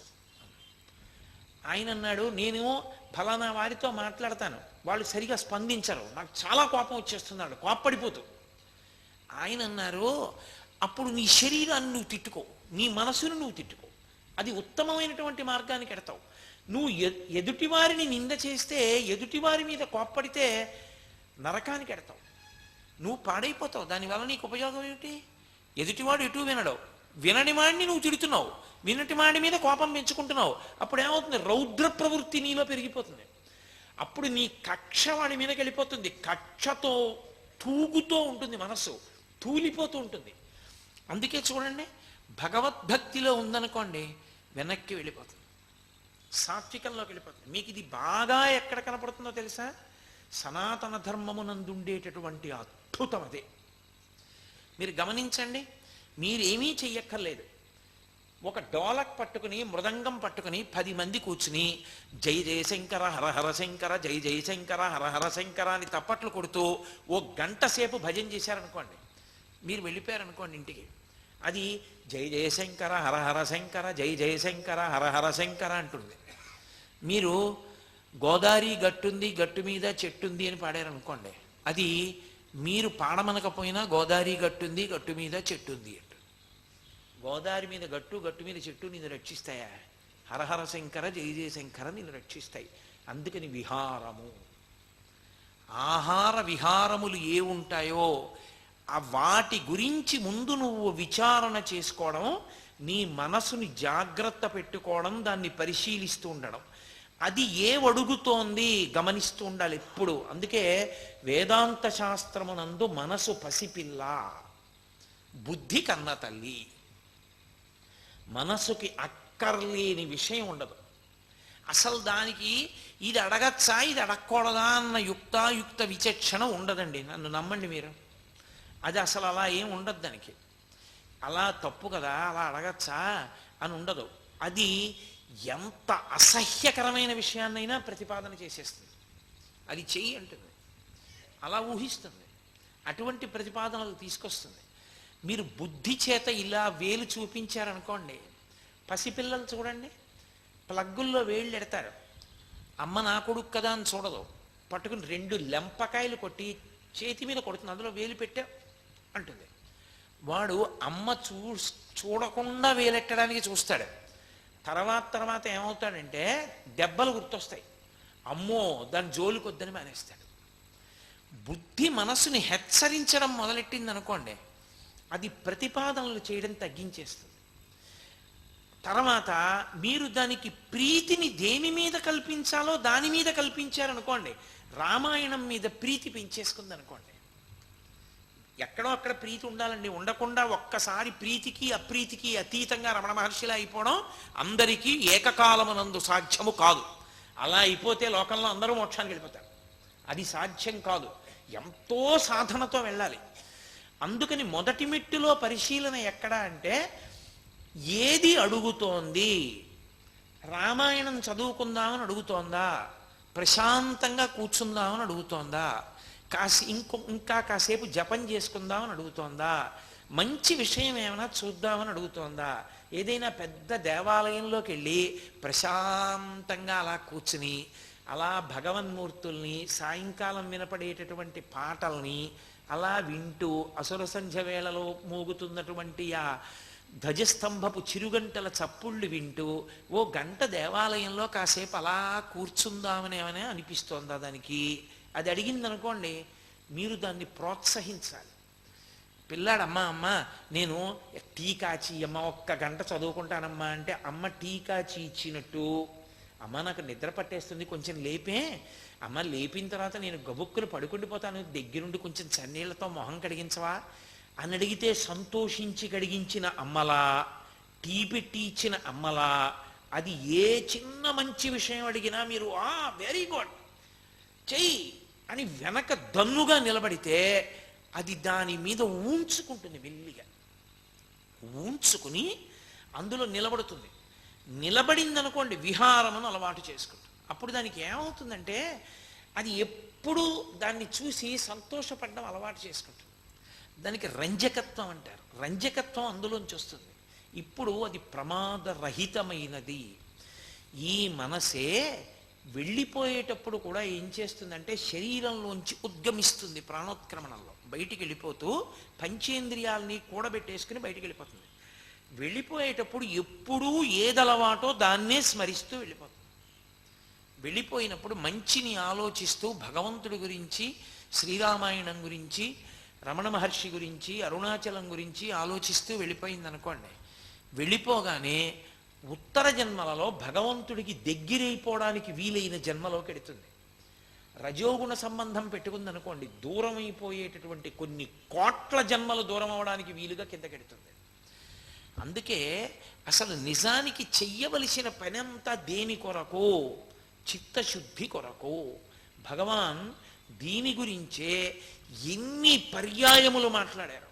నేను ఇవాళ ఉపన్యాసాన్ని పూర్తి చేస్తున్నాను కాబట్టి ఆయన ప్రధానమైన హెచ్చరిక దేన్ని చేస్తూ మాట్లాడారో, దేని మీద సాధన ఉంచుకోమని మాట్లాడారో దాని గురించే నేను మీతో మాట్లాడుతున్నాను. ఆయన దగ్గరికి ఒక గృహిణి, ఒక స్త్రీ వచ్చి అడిగింది ఒకప్పుడు, శాంతికి ఏం చెయ్యాలి అని అడిగింది. ఆయన మాటలు చాలా తమాషాగా ఉండేవి. ఎక్కువసేపు మాట్లాడరు, ఒక్క మాటే అంటారు. దానికి ప్రయత్నము లేదు అన్నారు ఆయన. ఆవిడంది తెల్లబోయి, మరి ప్రయత్నం లేకుండా శాంతి ఎలా వస్తుంది అని అడిగింది. ప్రయత్నము చేత నువ్వు తెచ్చుకుంటున్నది అశాంతి, నువ్వు ఏమీ చేయకపోతే ఉన్నది శాంతి. ఉన్నది శాంతే, ఉన్నది నువ్వు హాయిగా ఉన్నావు, ఉన్నది ఆత్మయే. నువ్వే తెచ్చుకుంటున్నావు ఊళ్ళో విషయాలన్నీ, తెచ్చుకుని అశాంతికి లోనవుతున్నావు. నువ్వుగా నువ్వెవరో తెలుసుకుని నువ్వు ఉంటే నువ్వు శాంతిగా ఉంటావు. ఆవిడంది, దానికే నేను ఏ సాధన చెయ్యాలి అని అడిగింది. వాసన గెలు అన్నారు. నేను గృహస్థుని కదా, గృహిణిని కదా, ఎలా అంది. ఆంతరము చేత అన్నారు. గంట మోగింది, భోజనానికి వెళ్ళిపోయారు. నిజం చెప్పాలంటే ఆయన చెప్పిన ఆ 4 మాటల్ని స్వీకరించామనుకోండి జీవితంలో, చాలు, జన్మ కడతేరిపోతుంది. ఆంతరము చేత అన్నారు ఆయన. గృహస్థుకి బాహ్యమునందు ఎలా విడిచిపెడతాడు? భార్యని విడిచిపెట్టేస్తాడా, పిల్లల్ని విడిచిపెట్టేస్తాడా? అలా విడిచిపెట్టకూడదు, చాలా తప్పది. భార్యతో ఉండాలి, పిల్లలతో ఉండాలి, సంసారంలో ఉండాలి, కానీ ఆంతరమునందు విచారణ చేస్తూ ఉండాలి. బాగుందయా, ఈ అనుబంధములన్నీ ఉన్నాయి, ఎంతకాలం ఉంటాయి ఇవన్నీ? మా నాన్నగారు మా అందరి మీద, నా మీద, మా తమ్ముడి మీద, మా అక్క మీద, మా చెల్లెల మీద ఎంతో ప్రేమతో ఉండేవారు. మేము మా నాన్నగారి మీద ఎంతో ప్రేమతో ఉండేవాళ్ళం. ఒక రోజున మా నాన్నగారి శరీరములోంచి ప్రాణములు ఉద్గమించాయి, బయటికి వెళ్ళిపోయాయి. ఆ తర్వాత వెళ్ళి మేము నాన్నగారండి నాన్నగారండి నాన్నగారండి అని ఎంత పిలిచినా పలికిందా? ఇక పలకలేదు. ఒక్కసారి ఊపిరి బయటికి వెళ్ళేవరకే ఇవి. ఊపిరి వెళ్ళిపోయాక ఇక లేదు. ఊపిరి వెళ్ళిపోయాక కూడా అనుబంధం ఈశ్వరుడితో. కనుక దానికి ఎక్కువ విలువి. దీనికి విలువ తగ్గించుకుంటూ వెళ్ళు. నువ్వు ఇక పెట్టె సర్దేసేయడం ప్రారంభం అయిపోతోందన్న దగ్గర నుంచి ఇక దాని వైపు ఎక్కువ ఒరిగిపో, దీని వైపు తగ్గించేసుకో. అదే లోపల ఆంతరముగా వాసనలు తగ్గించుకో, అన్నిటిలో కలగజేసుకోకు. వాళ్ళకి తెలుసు. అందుకే శాస్త్రం కూడా అంత గమ్మత్తుగా విధించింది. నేనున్నాను అనుకోండి, నా కొడుకు పుట్టాడు, నామకరణం చేశాను, బాలసార చేశాను, ఏదో వాడికి ఉపనయనం చేశాను, మంత్రోపదేశం చేశాను, చదివించాను, వాడు వృద్ధిలోకి వచ్చాడు, రేపు వాడికి పెళ్లి చేస్తాను. తర్వాత ఏం చేస్తాను? నేనేమీ చేయను. ఎందుకని?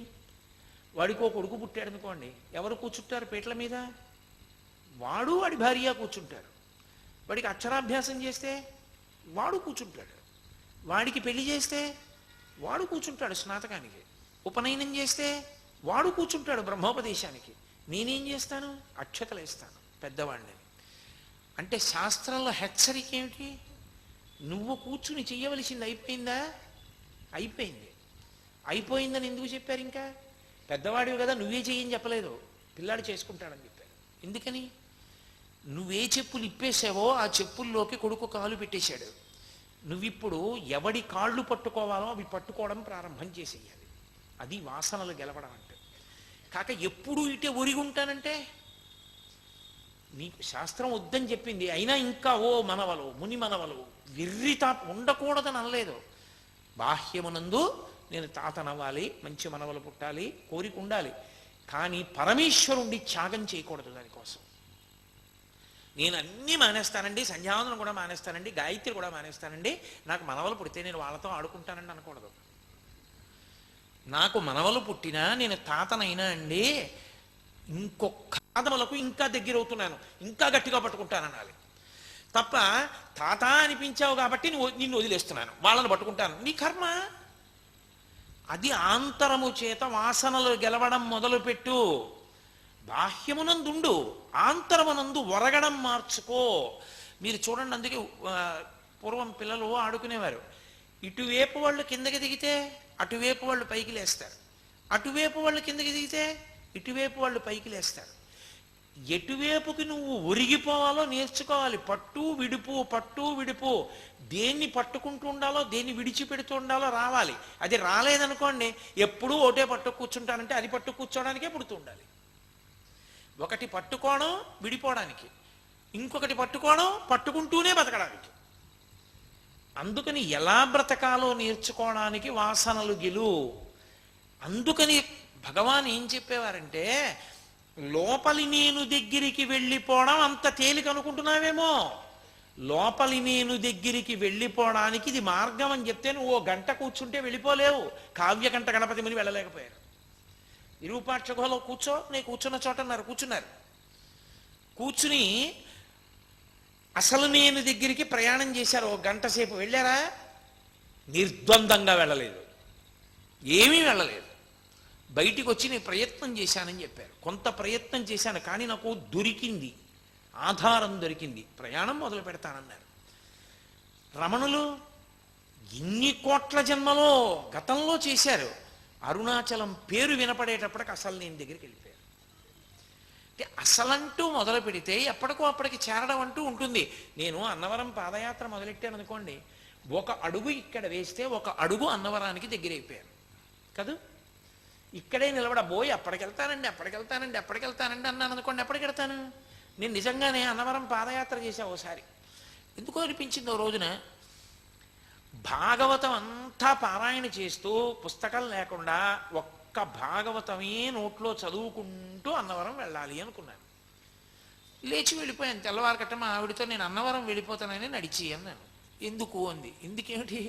భాగవతం నోట్లో చదువుకుంటూ వెళ్ళాలనిపిస్తోంది, వెడతా అన్నాను. సరే అయితే వెళ్ళి రండి అంది. బయలుదేరాను. 7:30 అయింది. పిఠాపురం దగ్గరికి వెళ్ళాను. ఓ గుడి ఉంది, ఆ గుడి దగ్గరికి వెళ్ళి కూర్చున్నాను. అందులో ఆసామి అడిగాడు, ఎక్కడి నుంచి వస్తున్నారన్నాడు. కాకినాడ నుంచి వస్తున్నాను. ఎక్కడికి వెళ్తున్నారన్నాడు. అన్నవరం వెళ్తున్నాను. ఎందుకే? బోల్డ్ బస్సులు ఉన్నాయి కదా, నడిచి వెళ్తున్నాను ఎందుకన్నాడు. ఏదో నడవాలనిపించి నడుస్తున్నాను అన్నాను. ఆయన నండి మోహన్ నువ్వు వెళ్ళలేవు అన్నాడు. ఏ అన్నాను, ఏమైనా నువ్వు మొహం చూస్తే ఏదో ఉద్యోగం చేసుకునే వాళ్ళ ఉన్నావు, ఎండకి కందిపోయేలాగా ఉంది నిన్ను చూస్తేను. నువ్వు మార్చి నెలది 12 అయ్యేప్పటికి ఎలా ఉంటుంది ఎండ, ఏం పెడతావు? గొల్లపురం దగ్గరికి వెళ్ళేటప్పటికి చెట్లు కూడా లేవు. పైగా అన్నవరం రోడ్డు అంతా అప్పుడు ఎక్స్పాన్షన్లో ఉంది, చెట్లన్నీ తీసేశారు. ఏం పెడతావు? కాళ్ళు పుళ్ళు అడిపోతాయి, బస్సు ఎక్కి వెళ్ళన్నాడు. నేనేం అనలేదు, అలాగే వెళ్ళండి అన్న. అది గుళ్ళో దేవతకు మాత్రం నమస్కారం చేశానమ్మా, నడవగలిగే శక్తిని వెళ్ళిపోగలిగాను అనుకోండి. ఈశ్వర కృప చేత సాయంకాలం 6:30-7కి అన్నవరం చేరిపోయాను. స్వామి దర్శనం చేసుకుని ఇంటికి వచ్చేసాను. అది వేరు విషయం. అంటే ఎందుకు చెప్తున్నానంటే, అడుగు వేయడం మానేస్తే అన్నవరం వెళ్ళలేవు, ఒక్కొక్క అడుగు వేస్తే చేరిపోతావు. ఒక్కొక్క అడుగు చిత్తశుద్ధి వైపుకి వేసుకుంటూ వెడితే అసలు ముందు మనసుని యోగ్యంగా తయారు చేయడం అన్నది ప్రారంభం చేస్తే అప్పుడు ఆ మనసు మాట వినడం మొదలు పెడుతుంది. మనసుకి అవకాశం ఏమిటి? జాగృత్. మనసుకి పెద్ద అవకాశం ఏమిటో తెలుసా అండి? జాగృత్. మీరు చూడండి, ఏంటి ఏం చేస్తున్నారన్నారు అనుకోండి, కాసేపు కాలక్షేపం అని అంటారు. చాలామంది దగ్గర ఓ మాట వినపడుతూ ఉంటుంది, ఏం చేశారు? ఆధ్యాత్మిక ప్రసంగాలకు పెడతారు. ఎందుకు వెళ్ళారనుకోండి, ఏదో కాలక్షేపం అంటారు. కాలక్షేపానికి అవి పనికొచ్చేవి కావు, కాలక్షేపం కోసం కాదు అది వెళ్ళేది. అవి నిన్ను నువ్వు సంస్కరించుకోవడానికి వెళ్ళాలి, ఏదో తెలుసుకోవడానికి వెళ్ళాలి. దేని ఏదో కాసేపు సమయం గడిపేయడానికి అని వెళ్ళామనుకోండి, చక్కగా కుర్చీలో 2వ వరుసలో కూర్చుని ఎదురుగుండా ఉపన్యాసం చెప్పేవాడికి మెడ తెగిపోయిన కోళ్ళ సిగ్గు లేకుండా తల వెనక్కి వాల్చి నిద్రపోవచ్చు. ఎందుకంటే అసలు ఎందుకు వచ్చావో నీకు ఒళ్ళు తెలిసి ఉంటే కదూ. ఇంత అసహ్యంగా మనం ఎదురుగుండా కూర్చోవచ్చా అనేటటువంటి భావన కూడా ఉండదు. మెడ వెనక్కి ఒరిగిపోయి ఏదో ఒక శవం పడిపోయినట్టుగా పడిపోయి కూడా వింటారు. ఎందుకని అంటే అసలు ఎందుకు వచ్చారో తెలియదు వాళ్ళకి, అంత నిద్రావశులై ఉంటారు. కాబట్టి అది ఎంత జాగరూకతతో ఏ విషయాన్ని ఎందుకు విని నీ మనసుని సంస్కరించుకోవడానికి వచ్చావో నీకు హెచ్చరిక ఉంటే అప్పుడు మాత్రమే మనస్సు మాట వింటుంది. ఆ చిత్తశుద్ధి వైపుకి ప్రయత్నం చెయ్యడంలో భగవంతుని యొక్క అనుగ్రహం అవసరం. అక్కడ భక్తి అన్న మాట అక్కడ వస్తుంది. అందుకే జ్ఞాని భక్తిని విడువడు. ఇది పెద్ద రహస్యం. అహం బ్రహ్మాస్మి స్థాయికి వెళ్ళిపోయిన శంకరాచార్యులు వారు పశుమాం సర్వజ్ఞ ప్రధిత కృపయా పాలయ విభో అంటారు. నేను పశువుని, నువ్వు పశుపతివి, ఈశ్వరా మనిద్దరికీ సంబంధం చాలదా అంటారు.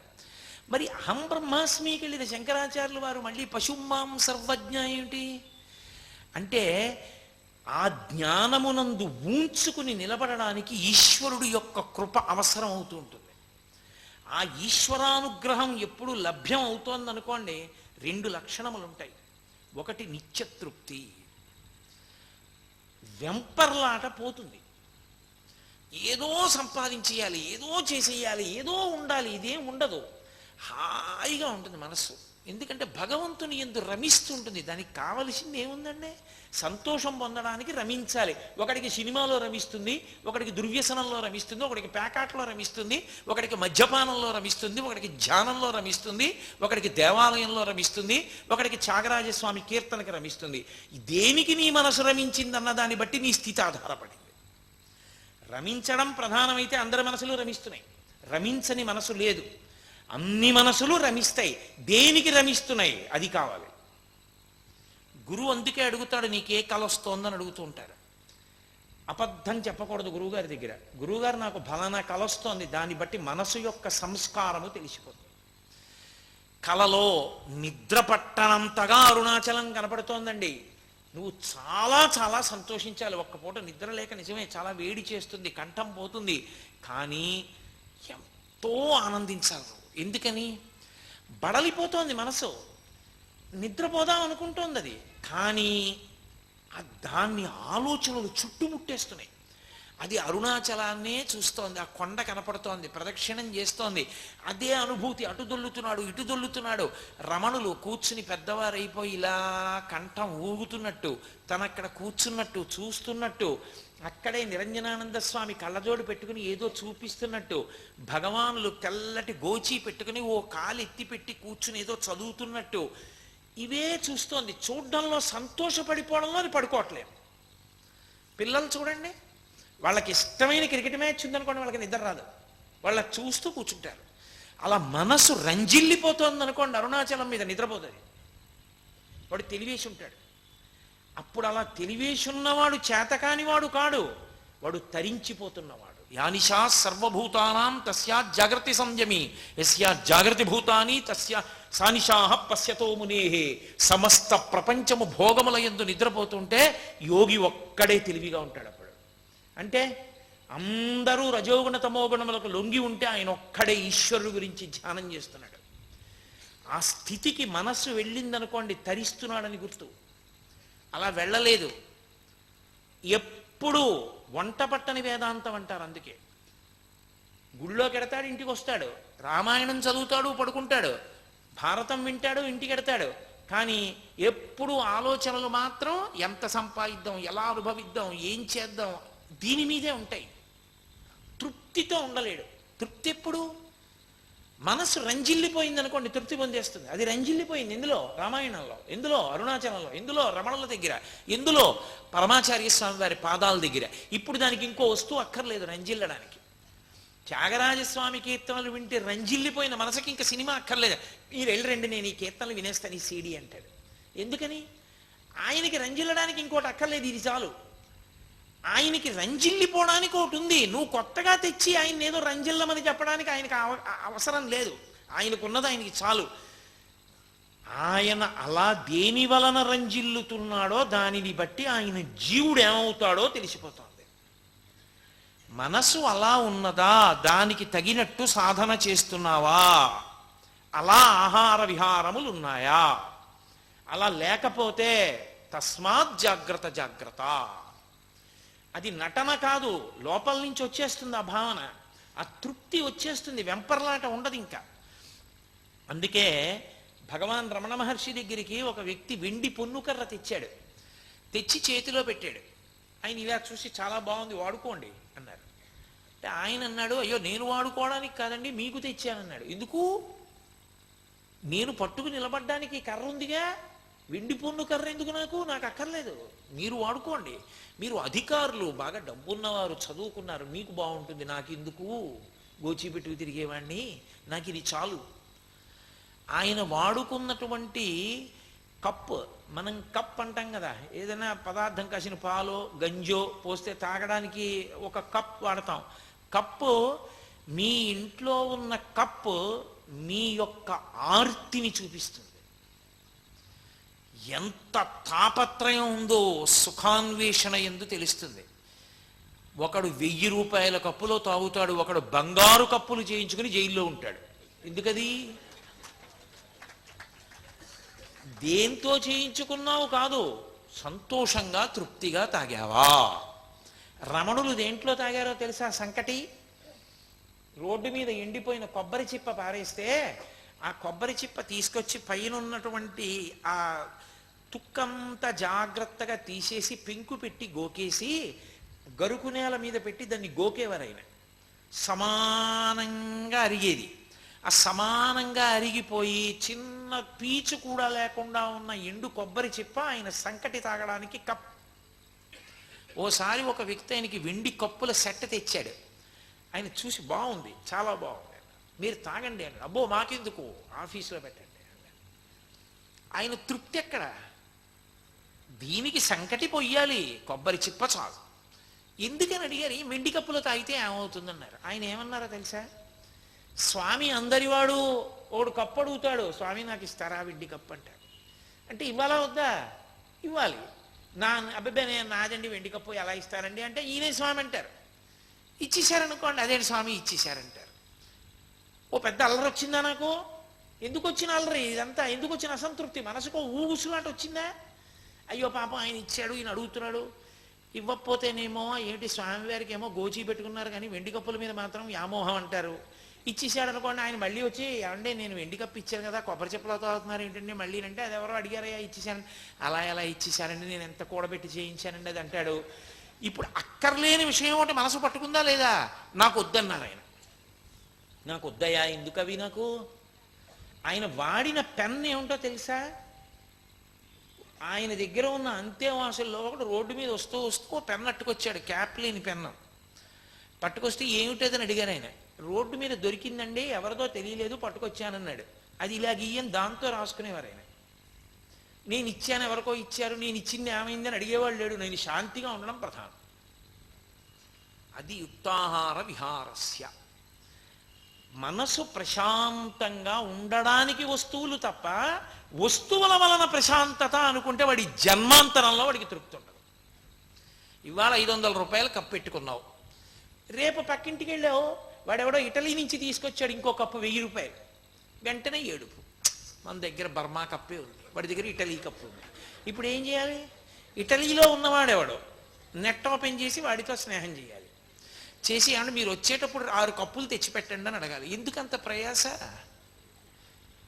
నిన్నెవడో అడిగాడు, ఏమన్నా మాకు చాలదది కాఫీ తాగడానికి, ఎందుకండి చాలు సంతోషం, ఆ కప్పు ఉందిగా అని వాడు తృప్తిగా ఉన్నాడు అనుకోండి. నోటి మాట కాదు, నిజంగా లోపల నాకు ఎందుకు, ఇంకా నాకు కావలసిన ఉన్నాయిగా అన్ని అనుకున్నాడు అనుకోండి. ఇప్పుడు అసలు వాడు బాధపడ్డానికి ఏముంది నాకు చెప్పండి? అందుకే భగవద్భక్తి జ్ఞానము ఎందుకు కలుస్తాయంటే, భక్తి జ్ఞానము కలిసిన చోట తనంత తానుగా ఈ నిత్య తృప్తి వచ్చేస్తుంది. వచ్చేసి ఆయన నిరాడంబరంగా ఉన్నారండి అంటారు. నిరాడంబరంగా ఆయన ఉండడం కాదు, ఆయన పరమతృప్తితో ఉన్నాడు.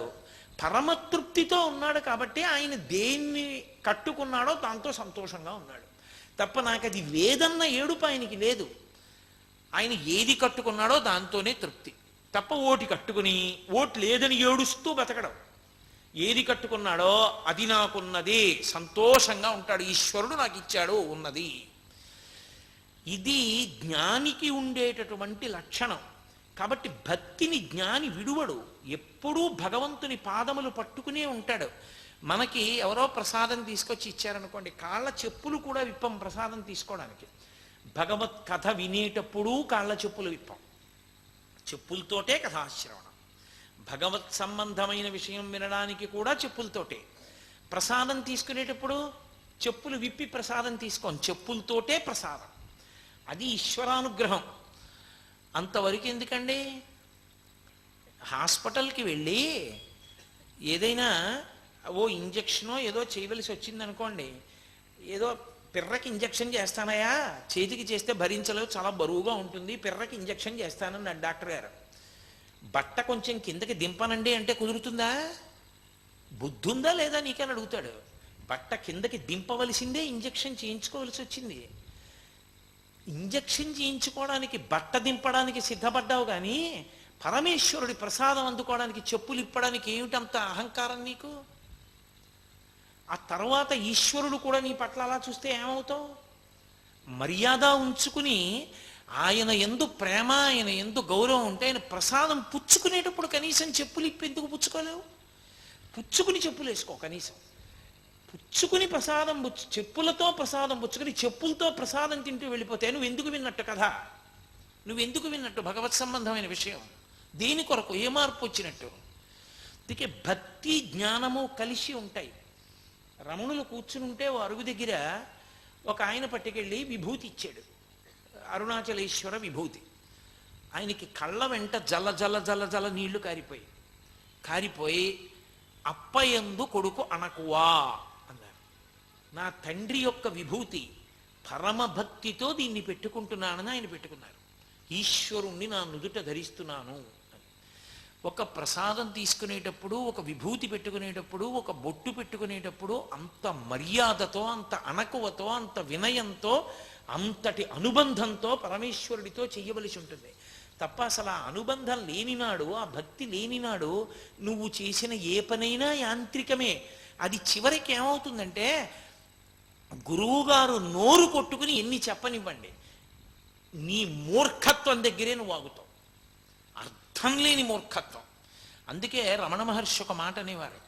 ఆయనకి 104 జ్వరం వచ్చి, సర్కోమా వ్యాధి వచ్చి, ఈ చేతి వెంట పుండి వెంట నెత్తురు కారిపోతూ ఆయన లేచి నిలబడలేక తడబడి పడిపోబోయారు. పడిపోతే గబగబా లేచి పట్టుకున్నారు కొంతమంది. పట్టుకుంటే ఆయన అన్నారు, మీరు నన్ను పట్టుకోకండి, మీరు నన్ను పట్టుకోలేరు, పడగొడతారు అన్నారు. కారణం ఏంటో తెలుసా? అందులో ఒక పెద్ద సందేశం ఉంది. శిష్యులు అని తయారవుతారు. ఎంత ఆగడమో! అసలు నిజంగా శిష్యుడికి ఉండవలసిన మొదటి లక్షణం ఏంటి? గురువుగారు చెప్పింది తూచా తప్పకుండా పాటించడం. కానీ అఘాయిత్యం ఎలా ఉంటుందంటే, గురువుగారు ఎంత శ్రమ పడిపోతారన్న దాంతో సంబంధం ఉండదు. తన కోరిక తీరిందా లేదా అంతే. మా పక్కింటివాడు ఒకసారి మిమ్మల్ని చూడడానికి వస్తా అన్నాడు, మా వెనకింటివాడు మిమ్మల్ని చూడడానికి వస్తా అన్నాడు, ఎవరో మా బంధువులు వచ్చారు మిమ్మల్ని చూడాలనుకుంటున్నారు. గురువుగారు ఏమైపోతాడు? ఆయన ఎందుకు గురువు?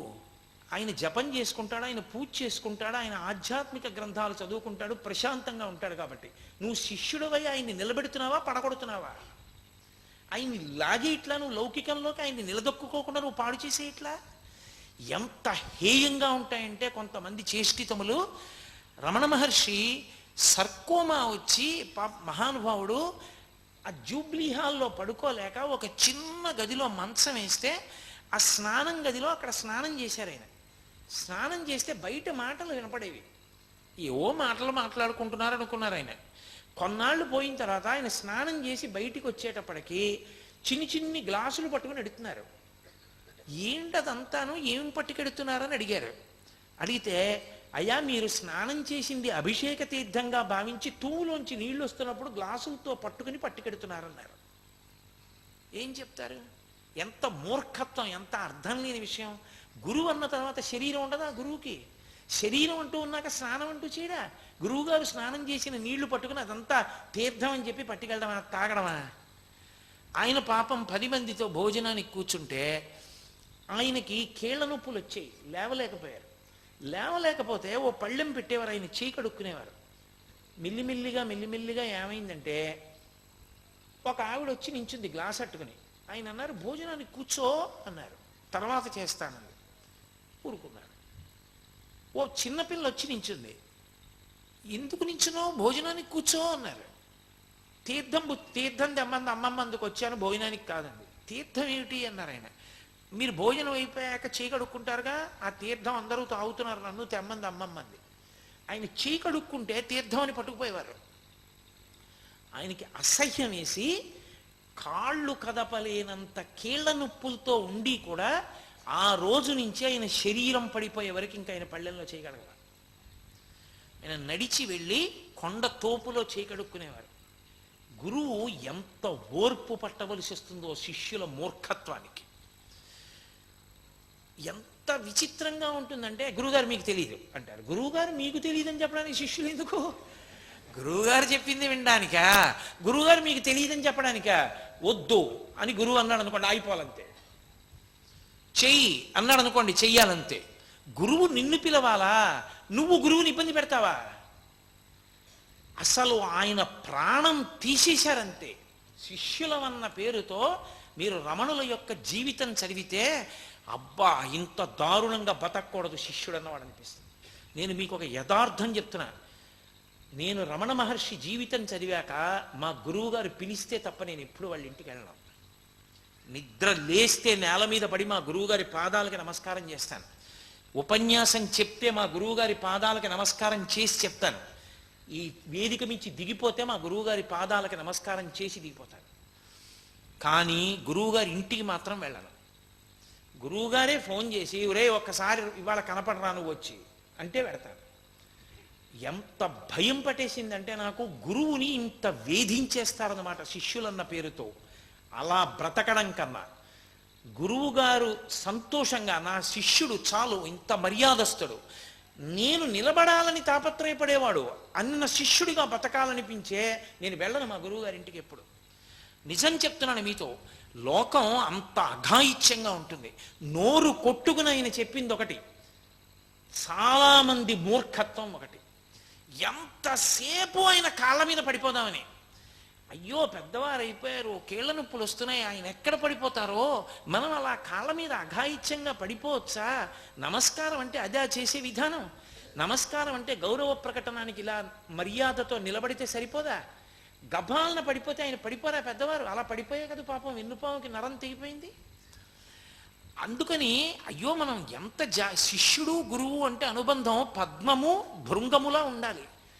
గురువు మీద ఆ భృంగం వాలి తుమ్మెద తేనెని ఎలా జుర్రుకుంటుందో గురువు గారి దగ్గర విద్య గురువుకి అలసట కలగకుండా తెలుసుకోవాలి. అంతేకాని గురువు విసిగెత్తిపోయి భయపడిపోయి పారిపోయేటట్టు చేయడం అదే ఆ శిష్యరికం అంటే. లోకంలో మూర్ఖత్వం అన్నది శిష్యుల పేరుతో ఎంత దారుణంగా ఉంటుందో రమణ మహర్షి జీవితం పరాకాష్ఠ. మహానుభావుడు ఎంత ఓర్పు పట్టారో ఆయనకి. కాబట్టి చెల్లింది నిజంగా మనసు ఊగిపోకుండా, కోపతాపాలకి లోనైపోకుండా, విసిగెత్తిపోకుండా భగవద్విషయం మీద అలా నిలబెట్టడానికి ఆయన ఎంత శ్రమ చేస్తే అసలు మనసుని నిలబెట్టారు. అలా ఉండకూడదు. ఎలా ఉండాలో కూడా రమణ మహర్షి యొక్క జీవితాన్ని మీరు చదవండి. నేను మీకు కేవలం ఇది ఈ విషయం అని చెప్పగలను తప్ప మొత్తం రమణుల జీవితాన్ని నేను మీకు అందించలేను. మీరు రమణ మహర్షి జీవితాన్ని అంతటినీ ఒకసారి చదవండి. చదివితే మొట్టమొదట కూర్చుంటే రాళ్ళు విసరడంతో మొదలుపెట్టి పెద్దవారైపోయిన తర్వాత కాళ్ళ మీద పడిపోవడం దగ్గర నుంచి ఆఖరికి ఆయన స్నానం చేస్తే నీళ్లు తీర్థమని పట్టుకుపోవడం దగ్గర నుంచి, చీకడుక్కుంటే నీళ్లు ఎత్తుకుపోవడం దగ్గర నుంచి, ఆయన భోజనానికి కూర్చుంటే అంతటి మర్యాదస్తుడు, అంతటి సమవర్తి, అంతటి విజ్ఞానవేత్త, అంతటి ఆత్మదర్శనమైన యోగి. ఆయన ఒక్కరు లడ్డూలు రెండేసుకుంటారా? అందరికీ ఏది పెడతారో అది పెట్టాలి. ఆయన్ని విసిగించేశారు. నిజంగా ఆయన భోజనం చదివితే ఎలా బతికాడరా మహానుభావుడు, ఆ శరీరంలో ఎలా ఉన్నాడరా అనిపిస్తుంది.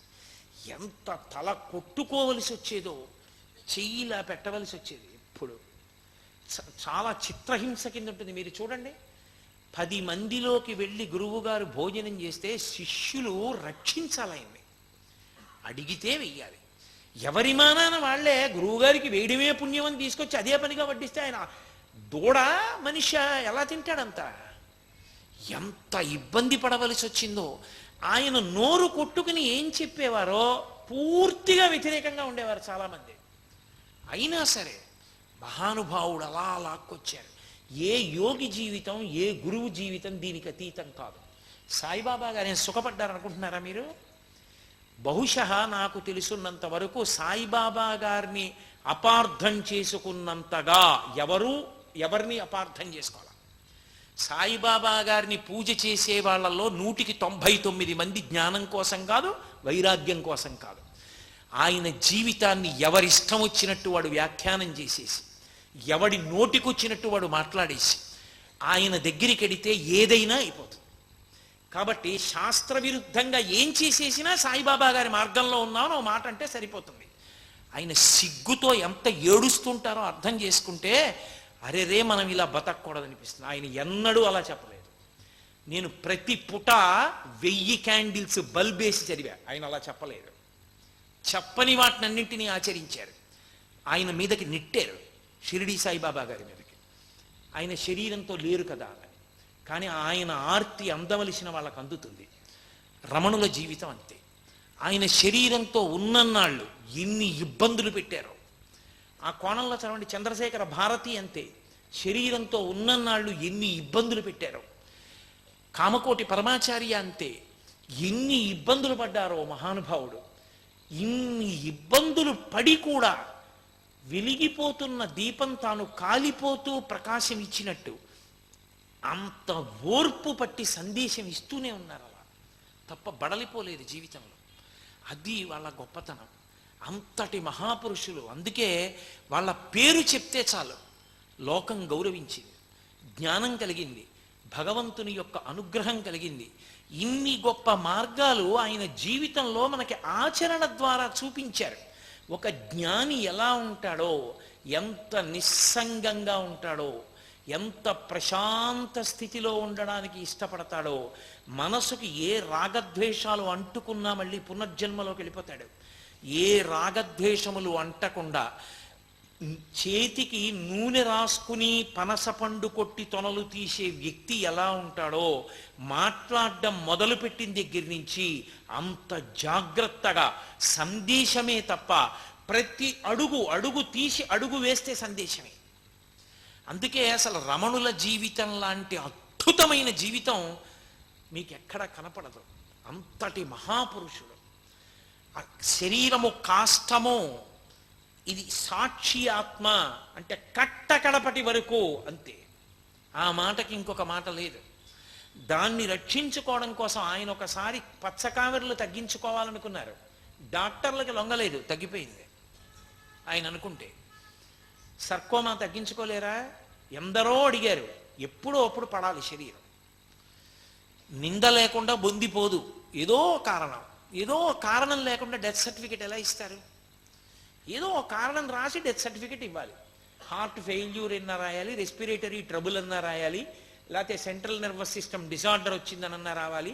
ఏదో ఒకటి రాయాలి, రాసి చచ్చిపోయాడని చెప్పాలి. నింద లేకుండా బొంది ఎలా పోతుంది? ఈ బొంది పడిపోవలసిందే. ఎన్నాళ్ళు వచ్చిన పుళ్ళన్నీ తగ్గిస్తావు దానికి? పుండుకి పుండు వచ్చింది, ఎన్నాళ్ళు ఉంచమంటారని అడిగారు. అది అర్థమైంది సూర్యనాగమ్మ గారికి. శరీరం అంత క్షోభించిపోతోంది, సాక్షిగా ఉన్నారు. అదా ఇక ఉపయోగపట్టలేదు. నిత్తుర కారిపోతోంది, మాట రావట్లేదు, నరుకి నరమ తెగిపోయింది, కాల వాచిపోయింది, 104 జ్వరం. అయినా దర్శనం కావాలనేవాళ్లే, అయినా కోరికలు కోరేవాళ్లే, అయినా మమ్మల్ని అనుగ్రహించాలనేవాళ్లే. అందుకే సూర్యనాగమ్మ గారు ఎత్తైన ప్రదేశం మీద నిలబడి అడిగింది, మా స్వార్థం మాది, వద్దింకా శరీరంలో విడిచిపెట్టేయండి మా భగవన్నది. అంటే అర్థం చేసుకున్న శిష్యురాలు సూర్యనాగమ్మ గారు. అది ఆయన శరీరం ఎంత కందిపోయినా, ఎంత శిథిలమైపోయినా లోకానికి సందేశం ఇస్తూనే ఉన్నారు. అంతటి మహాపురుషుడి గురించి మనం తలుచుకోకపోతే, ఆయన పేరు స్మరించకపోతే, ఆయనకి నమస్కరించకపోతే కృతజ్ఞులం అయిపోతాం. అటువంటి గురువుకి లోటు రాదు, మనకి లోటు వస్తుంది. అందుకే పోతన గారు భాగవతంలో ఈ నేను గురించి చెప్తూనే ఓ మాట అంటారు, విజ్ఞాన దారి తెలియక. ఎంత అద్భుతంగా మొదలుపెట్టారంటే చిన్న పద్యం. విజ్ఞానం అనేటటువంటి దానికి అసలు దారే తెలియక అజ్జులు భగవద్వార్త తెలుపుటకు కాయ మనో వాక్కులు అజ్జులు యజ్ఞేశున కర్పింపక, ఆ యజ్ఞేశుడైనటువంటి పరమేశ్వరుడికి మనోవాక్కాయ కర్మలను అర్పించి భక్తితో శరణాగతి చేస్తే పొందవలసినటువంటి భక్తి చేత అసలు నేనుని తెలుసుకునేటటువంటి ప్రయత్నాన్ని మార్చేసి, ఇది మేమే చేసేయగలం అని సాధనకి కూర్చుంటే ఎక్కడ సాధ్యం అవుతుంది? ముందు చిత్తము శుద్ధి పొందుట కొరకు భగవంతుని భక్తితో ఆరాధించి వేదం ఎలా చెప్పిందో అలా ప్రవర్తించడం మొదలుపెట్టాలి. ఆయన మహాజ్ఞాని, బ్రహ్మమైపోయారు. అయిపోయారు కాబట్టి ఇంకా ప్రారబ్ధంగా శరీరాన్ని మోస్తున్నాను అని అనేక పర్యాయాలు చెప్పారు. అయినా ఆయన్ని చూసి సంధ్యావందనం మానేస్తున్నాను అన్నాడు ఒక ఆయన. ఆయనకి దేహబంధువే. వెళ్ళి చెప్పారు, అయ్యా ఆయన సంధ్యావందనం చెయ్యట్టన్నారు. పిలిచి అడిగారు, ఎందుకు చెయ్యమని అడిగారు. మీరు చెయ్యరు కదా, నేను చేయను అన్నాడు. తప్పు, నువ్వు చేయకుండా ఉండకూడదు, నువ్వు చెయ్యి అని చెప్పారు. నారాయణ ముదిరియారు అనుకుంటాను, నాకు పేరు గుర్తుంటే. ఆయన వచ్చి అన్నాడు, 40 ఏళ్ళు మీతో కలిసి ఉన్నాను, నాకు బదిలీ అయిపోయింది, వెళ్ళిపోతున్నాను, ఇంకా మిమ్మల్ని విడిచిపెట్టి ఉండలేను, మీకు దూరంగా ఎక్కడో ఉద్యోగం చేయాలన్నాడు. ఆయన నవ్వి అన్నారు, 40 ఏళ్ల నుంచి నాతో తిరిగిన నీకు నేను తిరువణ్ణామలైలోనే ఉన్నానని అర్థమైందనమాట అన్నారు. ఆ ఒక్క మాట అర్థమైతే గురువు ఏమిటో అర్థమవుతుంది. వ్యోమవత్వ్యాప్త దేహాయ దక్షిణామూర్తయే నమః. ఆకాశమంత నిండిపోయినవాడు గురువు. గురువు ఎక్కడ లేడు? గురువు అంతటా ఉంటాడు. గురువు అంతటా ఉన్నాడు అన్ననాడే భయభక్తులు ఉంటాయి. మా గురువు గారు నిరంతరం నన్ను చూస్తూనే ఉంటారంటేనే నాకు భయం తప్ప, మా గురువుగారు నేను ఏం చేస్తే చూడొచ్చారనుకుంటే నేను ఎలా అయినా ప్రవర్తించవచ్చు. నువ్వు చేసేటటువంటి పని, నీ ప్రవర్తన దేని వలన కట్టుబడుతుంది అంటే 2 కారణములు. శాస్త్రమునందు భయము, గురువునందు భయము. ఈ 2 వదిలిపెట్టిన నాడు నువ్వు ఏదైనా చేసి ఏదైనా చేస్తున్నానని చెప్పచ్చు. నేను చాలా మంచి పని చేస్తున్నానని చెప్పి ఎంత అసహ్యకరంగానైనా చెయ్యొచ్చు. ఎందుకని? నీకు శాస్త్రం మీద భయమా, గురువుగారి మీద భయమా? నీకంటే మిమ్మల్ని అంటున్నాను అనుకోకండి, నన్ను నేను ప్రశ్నించుకుంటున్నాను.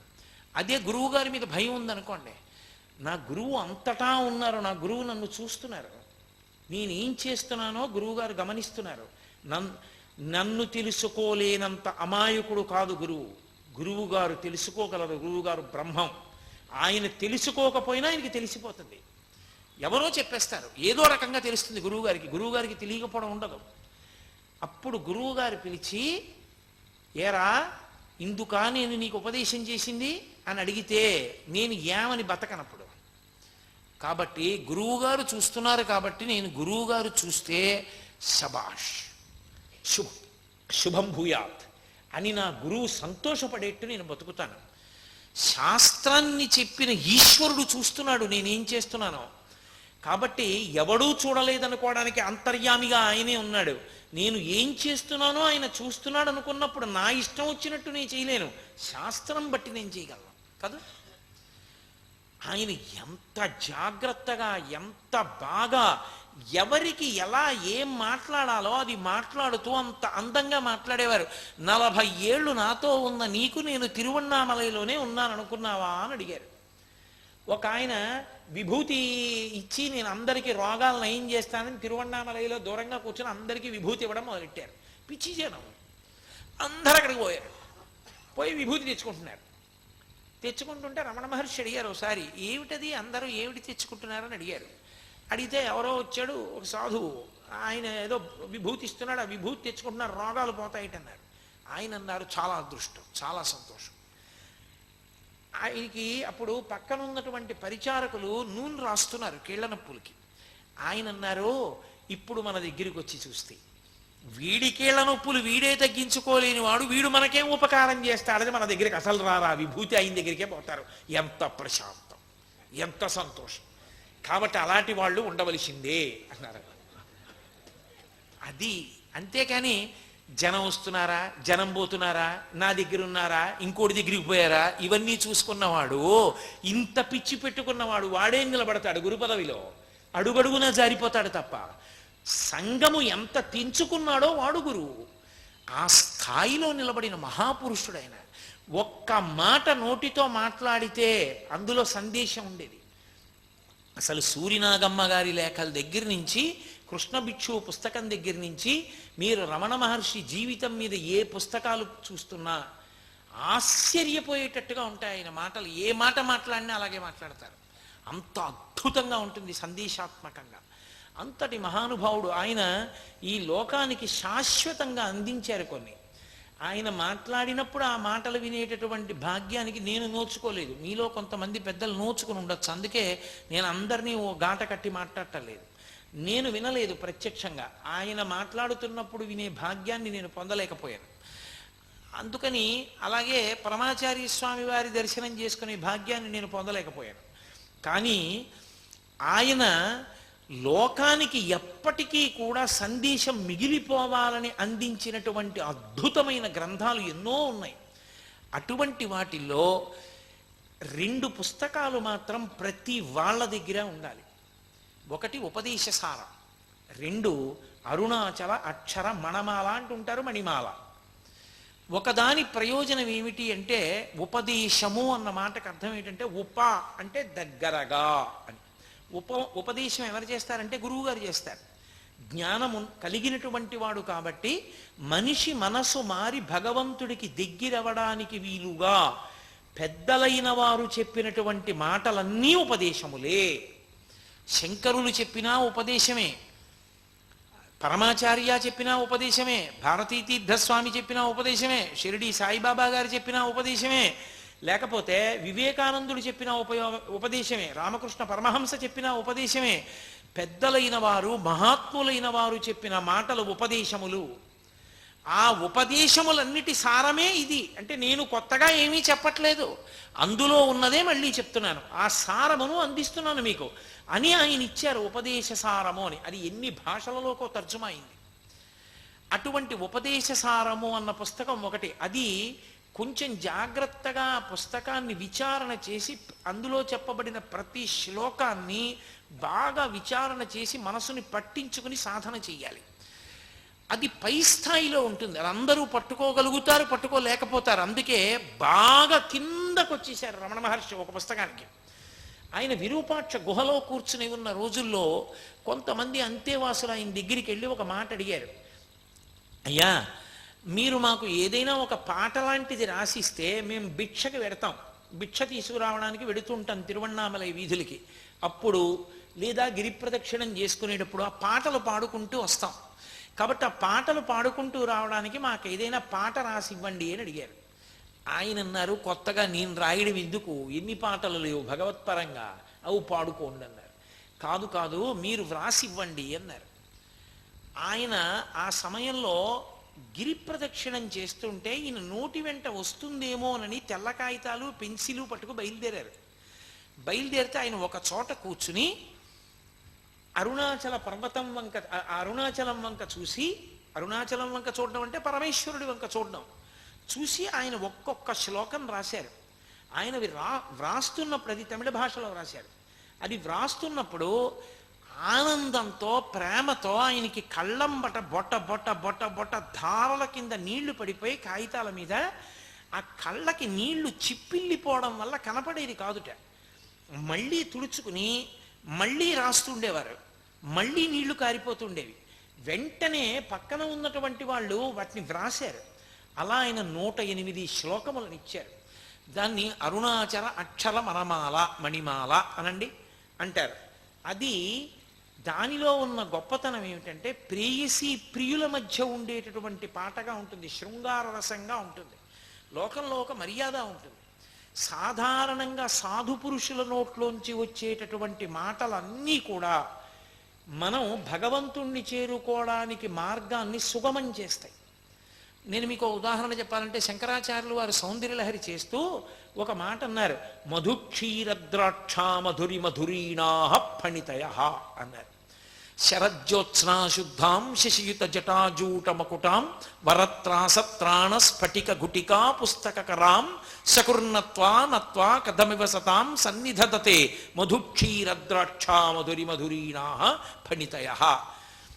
సాధు పురుషులైనటువంటి వారు సకృన్నత్వానత్వా ఒక్క మాట నమస్కారం చేసిన సరస్వతీదేవి ఎటువంటి కృప ఇస్తుందంటేట, వారి నోటి వెంట వచ్చేటటువంటి మాటలు మధు క్షీర ద్రాక్ష. మధు అంటే తేనె, తేనె పాలు ద్రాక్ష పండ్లు ఇవి ఎలా ఉంటాయో అంత చక్కటి రుచికరమైనవై మనని భగవంతుని వైపుకి నడిపించడానికి కావలసినటువంటి సమర్థతని ఇవ్వగలిగినటువంటివై, పోషక శక్తిని ఇవ్వగలిగినటువంటి మాటలై ఉంటాయిట. అది సాధారణమైనటువంటి సాధు పురుషులు ఇచ్చేటటువంటి మాటలు. కానీ సాధువులు కూడా వినవలసినటువంటి మాటలు సాధువుల యందు ఉత్తముడైనటువంటి సాధువు చెప్తాడు. అవి ఎలా ఉంటాయో తెలుసా? వాళ్ళు ప్రణయ గీతాలుగా చెప్తారు. పరమేశ్వరుణ్ణి ప్రియుడిగా స్వీకరించి తనని తాను తన జీవుణ్ణి కాంతగా భావన చేస్తారు. ఒక ప్రియురాలిగా భావన చేసి ఆయనతోటి పరమేశ్వరుడితోటి తనకి వివాహాన్ని కళ్యాణ ఘట్టాన్ని చెప్తూ ఆయనతో అనుబంధాన్ని కీర్తిస్తూ పాట పాడతారు. అందుకే కవీంద్రాణం చేత కమలవన బాలాతపరుచిం అంటూ భజంతే ఏ సంతః కతిచి తరుణా మేవ భవతీం అంటారు. కతిచ తరుణా, ఎర్రటి సరస్వతీదేవి గురించి చెప్పారు. ఎరుపు రంజకత్వం. అందుకే ఆ శ్లోకాన్ని పూర్తి చేసేటప్పుడు కూడా గభీరాభిర్వాగ్భి వివిధ రతి రంజనమమి అంటూ అది రంజకత్వాన్ని ఇస్తుంది అంటారు శంకరాచార్యుల వారు. అది ఎర్రని లక్షణం కలిగినటువంటి సరస్వతీదేవి. ఎర్రని సరస్వతీదేవి అంటే ఆమె అనుగ్రహాన్ని ఎవరు పొందారో అటువంటి వాళ్ళు అదిగో ఆ ప్రణయ సంబంధమైనటువంటి గీత రచన చేయగలుగుతారు. అది లౌకికమైన ప్రణయం కాదు, అర్థం పర్థం లేనటువంటి కామంతో కూడుకున్నటువంటి లౌకికమైన ప్రేయసీ ప్రియుల మధ్య జరిగేటటువంటి వృత్తాంతములకు సంబంధించినటువంటి గేయం కాదు. అది విరించి ప్రేయస్యాదరుణలహరి అని ఆ విరించి ప్రేయస్య బ్రహ్మగారి యొక్క ప్రేయసి అయినటువంటి సరస్వతీదేవి ఎర్రని రూపాన్ని పొంది 8 చేతులతో ఉంటుంది. అది ధనుర్బాణం పాశం శృణిమపి దధానాకరతలై. ఒక చేతిలో ధనస్సు 5 పుష్పబాణములు, ఒక చేతిలో అంకుశం, ఒక చేతిలో అమ్మవారి చేతిలో ఉండేటటువంటి పాశం. అది కాకుండా మిగిలిన 4 చేతుల్లోనూ ఒక చేతిలో పుస్తకాలు, ఒక చేతిలో అక్షమాల, ఒక చేతిలో అభయముద్ర, ఒక చేతిలో వరదముద్ర. 8 చేతులతో ఉన్నటువంటి ఎర్రని సరస్వతీదేవి యొక్క అనుగ్రహము ఎవరికి కలిగిందో వారు మాత్రమే పరమోత్కృష్టమైన సాధువులై, వారు లోపల జ్వలించిపోతున్నటువంటి జ్ఞానాగ్ని పర్వతమై, పరమేశ్వర స్వరూపమై, పరమేశ్వరుడితోటి ప్రణయాన్ని అపేక్షిస్తూ భగవంతుణ్ణి ప్రియుడుగా తమ జీవుణ్ణి ప్రియురాలిగా భావన చేస్తూ అద్భుతమైనటువంటి స్తోత్రాన్ని, అద్భుతమైనటువంటి పాటలని ఇవ్వగలుగుతారు. రమణ మహర్షి అటువంటి స్థాయిలో అరుణాచలేశ్వరుణ్ణి భర్తగా, తన జీవుణ్ణి భార్యగా, ప్రియురాలిగా భావన చేస్తూ అరుణాచలేశ్వరుణ్ణి పిలుస్తూ ఇచ్చినటువంటి పుస్తకం అరుణాచల అక్షరమణమాల. అది 108 శ్లోకాలతో ఉంటుంది. ఇప్పటికీ రమణాశ్రమంలో కానీ అరుణాచలంలో కానీ సాధారణంగా ఏం చేస్తారంటే ఆ అరుణాచల అక్షరమణిమాలలోంచి ఒక శ్లోకం చదువుతారు. ఒక శ్లోకం చదివేటప్పుడు ఒకరు చదువుతారు. మిగిలిన వాళ్ళందరూ ఏం చేస్తారంటే అరుణాచల శివ అరుణాచల శివ అరుణాచల శివ అరుణాచల అంటారు. 3 మాటలు అరుణాచల శివ అని, 4వ మాట అరుణాచల అంటుంటారు. భగవాన్ రమణులు శరీరంతో ఉన్న రోజుల్లో కూడా ఆయన కార్తీక దీపాన్ని చూస్తూ కూర్చుని ఉంటే ఆ పక్కన ఉన్నటువంటి వాళ్ళందరూ అంత్యవాసులు కొంతమంది ఆ శ్లోకం చెప్పేవారు, మిగిలిన వాళ్ళందరూ ఆ నామాలు చెప్తుండేవారు. అలాంటివి 108 శ్లోకాలు తమిళ భాషలో రచించారు. దాన్ని ఒకప్పుడు ఆయన శిష్యులు వచ్చి అడిగారు, దీని ప్రయోజనం ఏమిటని అడిగారు. ఆయన ఒక్కటే మాట చెప్పారు, దీని ప్రయోజనం దీన్ని చదవడం వల్ల కలుగుతుందన్నారు. ఉపదేశసారం చదివితే కలిగేది కాదు, అర్థం అవ్వాలి. అరుణాచల అక్షరమణమాల అర్థం అవ్వక్కర్లేదు, చదివితే చాలు, పాడితే చాలు. అది పాడితే చాలు పరమేశ్వరానుగ్రహం కలుగుతుంది. ఉపదేశసారం విన్నవాడు, అర్థం చేసుకున్నవాడు ఏమవుతాడో అరుణాచల అక్షర మణిమాలని పరమేశ్వరుడి కంఠంలో వేసినవాడు కూడా అదే స్థితిని పొందుతాడు. అంటే దానికి అధికార భేదం లేదు. చాలా తేలికగా హాయిగా ఆ శ్లోకం చదవడం, 4 మాటలు అరుణాచల శివ అని అరుణాచల శబ్దం వచ్చేటట్టుగా కీర్తన చేయడం. అంత గొప్ప శ్లోకాలు ఇవ్వగలిగిన వాళ్ళు సాధువులు కూడా అవి చదువుకునేటట్టుగా అటువంటి రచన చెయ్యగలిగిన వాళ్ళు ఉత్తములైన సాధువులు అని శంకర భగవత్పాదులు నిర్ధారించారు సౌందర్యలహరిలో. కవీంద్రాణం చేత కమల వన బాలాతపరుచిం అన్న శ్లోకంలో. కాబట్టి భజంతే ఏ సంతః అంటారు, భజంతే ఏ సంతః, సంతః అంటే సత్పురుషులు అని. భజంతే అటువంటి వాళ్ళ శ్లోకాల్ని సాధు పురుషులైనటువంటి వారు కూడా భజంతి భజిస్తూ ఉంటారు, చదువుకుంటూ ఉంటారు.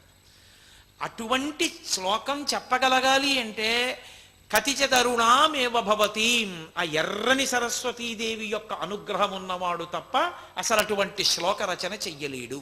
వాడు మహాభక్తి తత్పరుడై గొప్ప జ్ఞాని అయితే తప్ప ఇవ్వలేడు అని శంకర భగవత్పాదుల యొక్క నిర్ధారణ సౌందర్యలహరిలో. అటువంటి స్థితిలో అందుకే ఆయన మాట అన్నారు, గభీరాభిర్వార్ధి వివిధదతి సంత రంజనమమీ అని.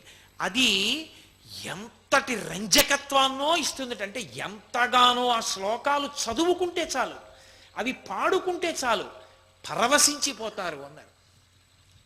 అటువంటి అరుణాచల అక్షర మణిమాల ప్రతి వాళ్ళ ఇంట్లోనూ ఉండాలి. చక్కగా దాన్ని తరువాతి కాలంలో ఏం చేశారంటే అది పాడుకోవడమే ప్రయోజనం కనుక కేవలం పాడుకోవడానికే కాదు, చక్కగా దాన్ని భాష తెలియకపోయినా తెలుసున్న భాషలో పాడుకోవడానికి వీలుగా తెలుగు భాషలోకి అనువాదం చేశారు. తెలుగు భాషలోకి అనువాదం చేసి వచ్చే ఆ శ్లోకాలు, అది మనకి అదృష్టం. ఆంధ్రదేశంలో ఉన్నవాళ్ళు కూడా అంత పటిమ కలిగినటువంటి ఆ శ్లోకాలని చదువుకోవచ్చు. కాబట్టి రమణులు గొప్ప సద్గురువు, పరబ్రహ్మస్థితిని పొందినటువంటి మహాపురుషుడు. ఆయన నోటి వెంట వచ్చిన ఎంతటి ఎంతగానో ఆ శ్లోకాలు చదువుకుంటే చాలు, అవి పాడుకుంటే చాలు, పరవశించిపోతారు అన్నారు. అటువంటి అరుణాచల అక్షర మణిమాల ప్రతి వాళ్ళ ఇంట్లోనూ ఉండాలి. చక్కగా దాన్ని తరువాతి కాలంలో ఏం చేశారంటే అది పాడుకోవడమే కేవలం పాడుకోవడానికే కాదు, చక్కగా దాన్ని భాష తెలియకపోయినా తెలుసున్న భాషలో పాడుకోవడానికి వీలుగా తెలుగు భాషలోకి అనువాదం చేశారు. తెలుగు భాషలోకి అనువాదం చేసి వచ్చే ఆ శ్లోకాలు, అది మనకి అదృష్టం. ఆంధ్రదేశంలో ఉన్న వాళ్ళు కూడా అంత పటిమ కలిగినటువంటి ఆ శ్లోకాలని చదువుకోవచ్చు. కాబట్టి రమణులు గొప్ప సద్గురు, పరబ్రహ్మస్థితిని పొందినటువంటి మహాపురుషుడు. ఆయన నోటి వెంట చదువుకోకపోతే, ఆయన నోటి వెంట వచ్చిన మాటలు వినకపోతే, శ్రద్ధగా పరిశీలించకపోతే కోల్పోయినట్టు. మహాపురుషుల ప్రయోజనం ఒక వ్యక్తి, మీరు తిరువణ్ణామలై పెట్టరు, ఏ ఊరు వెళ్ళరు, నోరు విప్పి మాట్లాడరు, మీకు ఎప్పుడు మాట్లాడాలందో అప్పుడు ఎప్పుడో ఒక్క మాట మాట్లాడతారు. అదృష్టం సూర్యనాగమ్మ గారు వెంటనే రాశారు కాబట్టి అందే అని ఆయన అనలేదనుకోండి, లేకపోతే అవి ఏమవుతాయి, అందరికీ ఏదో హాల్లో కూర్చున్న వాళ్ళు మాత్రం వింటారు. ఒక్కొక్కసారి హాల్లో కూడా ఆడవాళ్ళకి వేరే వరస ఉండేది. కొంచెం ఆలస్యమై సూర్యనాగమ్మ గారు వెనక్కి కూర్చుంటే ఆయన ఏం చెప్పారో ఆవిడకి కూడా వినపడక లేఖ అసంపూర్తిగా పూర్తి చేశారు. ఆవిడ రాసుకున్నారు, అన్నయ్య ఆడవాళ్ళ వరుసలో ఆలస్యంగా వెళ్ళడం వల్ల వెనక్కి కూర్చున్నాను, భగవానుల మాటలు నాకు సరిగా వినపడలేదు, వినపడిందే ఈ ఉత్తరంలో వ్రాస్తున్నాను. అటువంటప్పుడు మీరు ఇక్కడ ఉండడం వల్ల ఏమిటి లోకానికి ప్రయోజనం అని అడిగారు. ఒక ఆయన వెళ్ళి అడిగాడు రమణుల్ని. అడిగితే ఆయన ఏం కోపగించలేదు. ఆయన అన్నారు, అసలు ఒక గురువు శరీరంతో ఉండడమే లోకానికి ప్రయోజనం. గురువుకి శరీరం మీద వ్యామోహం లేదు, అది పడిపోతుందని తెలుసు. గురువుగారి శరీరంతో లేడనుకోండి, చెప్పేవాడు ఎవడో ఎప్పుడో అప్పుడు చెప్తాడు. ఆయన ఎప్పుడో అప్పుడు నోరు విప్పి మాట్లాడతాడు. అసలు గురువు శరీరం వదిలేస్తే ఇక చెప్పేవాడు లేడు. అప్పుడు లోకం అంధకార బంధురం అయిపోతుంది. రెండు, అంతటి సద్గురువు లోకంలో తిరుగుతున్నాడు అనుకోండి, ఆయన దీపస్తంభం. ఓ లైట్ హౌస్ ఉంటుంది, ఓడ వచ్చిందా రాలేదా వదిలేయండి, అది తిరుగుతుంటే పట్టణానికి అందం, సముద్రానికి అందం. ఒక్క మహానుభావుడు ఉన్నాడనుకోండి, ఆయన ఉన్నాడన్న కారణం చేత పరమేశ్వరుడు ప్రీతి చెంది ఉపద్రవాలు రాకుండా ఆపుతుంటాడు. ఉన్నాడు కదరా ఇంకా ఒక్కడు మహాభక్తుడని, ఆయన కూడా వెళ్ళిపోయాడు అనుకోండి, ఇక అంతటి పరమభక్తి తత్పరుడైన వాడు ఎక్కడుంటాడు? జ్ఞానిని మించిన భక్తుడు లేడని నేను మీతో మనవి చేస్తున్నాను కదా. అయినప్పుడు ఇంకా లోకానికి ఉపద్రవములు, సంకటములు ప్రారంభములు కావు. కాబట్టి ఒక గురువు నోరు విప్పి మాట్లాడా మాట్లాడలేదా అన్న దాంతో సంబంధం లేదు. గురువు శరీరంతో ఉండడమే మహోపకారం కాదు. ఇవాళ రమణులు శరీరంతో లేరు, పరమాచార్య శరీరంతో లేరు, చంద్రశేఖర భారతి శరీరంతో లేరు. ఆ మహాపురుషుల గురించి చదివినప్పుడు మనకేమనిపిస్తుంది? ఒక్కసారి వెళ్ళి చూడాలనిపిస్తుంది. ఏది ఆ అవకాశం? వెళ్ళి చూడగలమా? చూడడం కుదరదు. అదే ఆ మహాపురుషుడు ఉన్నాడనుకోండి చాలు, ఆయన దర్శనం చాలు. ఆయన దర్శనం చేసిన వాళ్ళు ఎందరో వాళ్ళ నోటి వెంట వచ్చిన మాట ఒక్కటే, పోతపోసిన బంగారు విగ్రహం, ఏమి తేజోమూర్తి అంతే, ఇంకో మాట లేదు. అద్భుత తేజస్సు అనేవారు అంతే. గురువుకుండే ఐశ్వర్యం అదొక్కటే, ఆ తేజస్సు. ఎందుకని? నిరంతరం భగవదోపాసన చేసి చేసి చేసి చేసి ఆ తేజస్సుని పొందుతాడు. అటువంటి తేజోమూర్తి ఉన్నాడు కాబట్టి దేశానికి పేరు, లోకానికి పేరు. ఒక్క రమణుల పేరు చెప్పి పాల్ బ్రాంటన్ రాసిన పుస్తకాల వల్ల ప్రపంచమంతా లేచి నిలబడి నమస్కారం చేసింది. నా జీవితంలో యథార్థంగా జరిగిన సంఘటన ఒకటి మీకు చెప్తాను. శేషగిరిరావు గారని ఎంబీఎస్లో ఆఫీస్ సూపరింటెండెంట్గా ఉండేవారు మా పినమామ గారు. ఒకసారి నేను ఆయన కలిసి అరుణాచలం వెళ్ళాం. అరుణాచలం వెడితే అరుణాచలంలో మేము కొండ మీద తిరుగుతున్నాం. అంటే ఆ రోజున మాకు ఒక విచిత్ర సంఘటన ఒకటి కనపడింది. ఒక పాలవాడు ఒకడు వస్తున్నాడు. అతన్ని ఎక్కడికి వెళ్ళి వస్తున్నావా లోపలికి అని అడిగాం. అడిగితే మీరు వెళ్ళలేరు, ఆ లోపల గుహ ఉంది, ఆ గుహలో ఒక యోగి ఉన్నాడు, ఆయన తపస్సు చేస్తూ ఉంటాడు, ఆయన గోల్డ్ అవి ఇంతంత పెరిగిపోయి ఉంటాయి, పాలు పోసి ఓ చిన్న పిడతలో అక్కడ పెడతాను, మర్నాడు కూడా ఉంటే తాగలేదు, పిడతలో లేకపోతే తాగాడు, నా జన్మ సౌభాగ్యం అని అందులో పోస్తూ ఉంటాను, నేను ఎప్పుడు మాట్లాడలేదు, కానీ సూర్యుళ్ళ ఉంటాడు ఆయన, అక్కడ తపస్సు చేసుకుంటూ ఉంటాడు అన్నాడు. ఈలోగా ఒక క్రిస్టియన్స్ ఇద్దరు ఆడవాళ్ళు వస్తున్నారు, వాళ్ళు ఏదో పశ్చిమ దేశాల నుంచి వచ్చారు.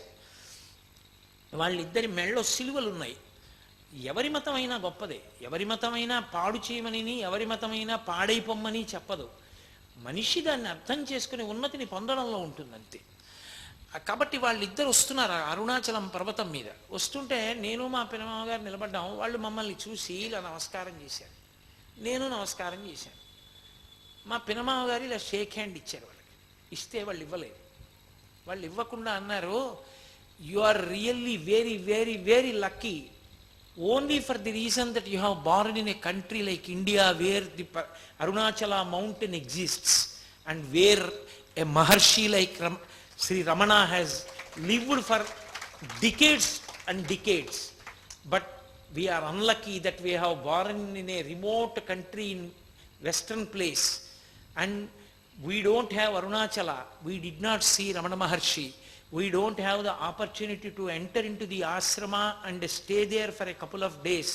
Every year or every month we can't come, but you can come and stay here. You can see all these holy places. You are a very lucky man.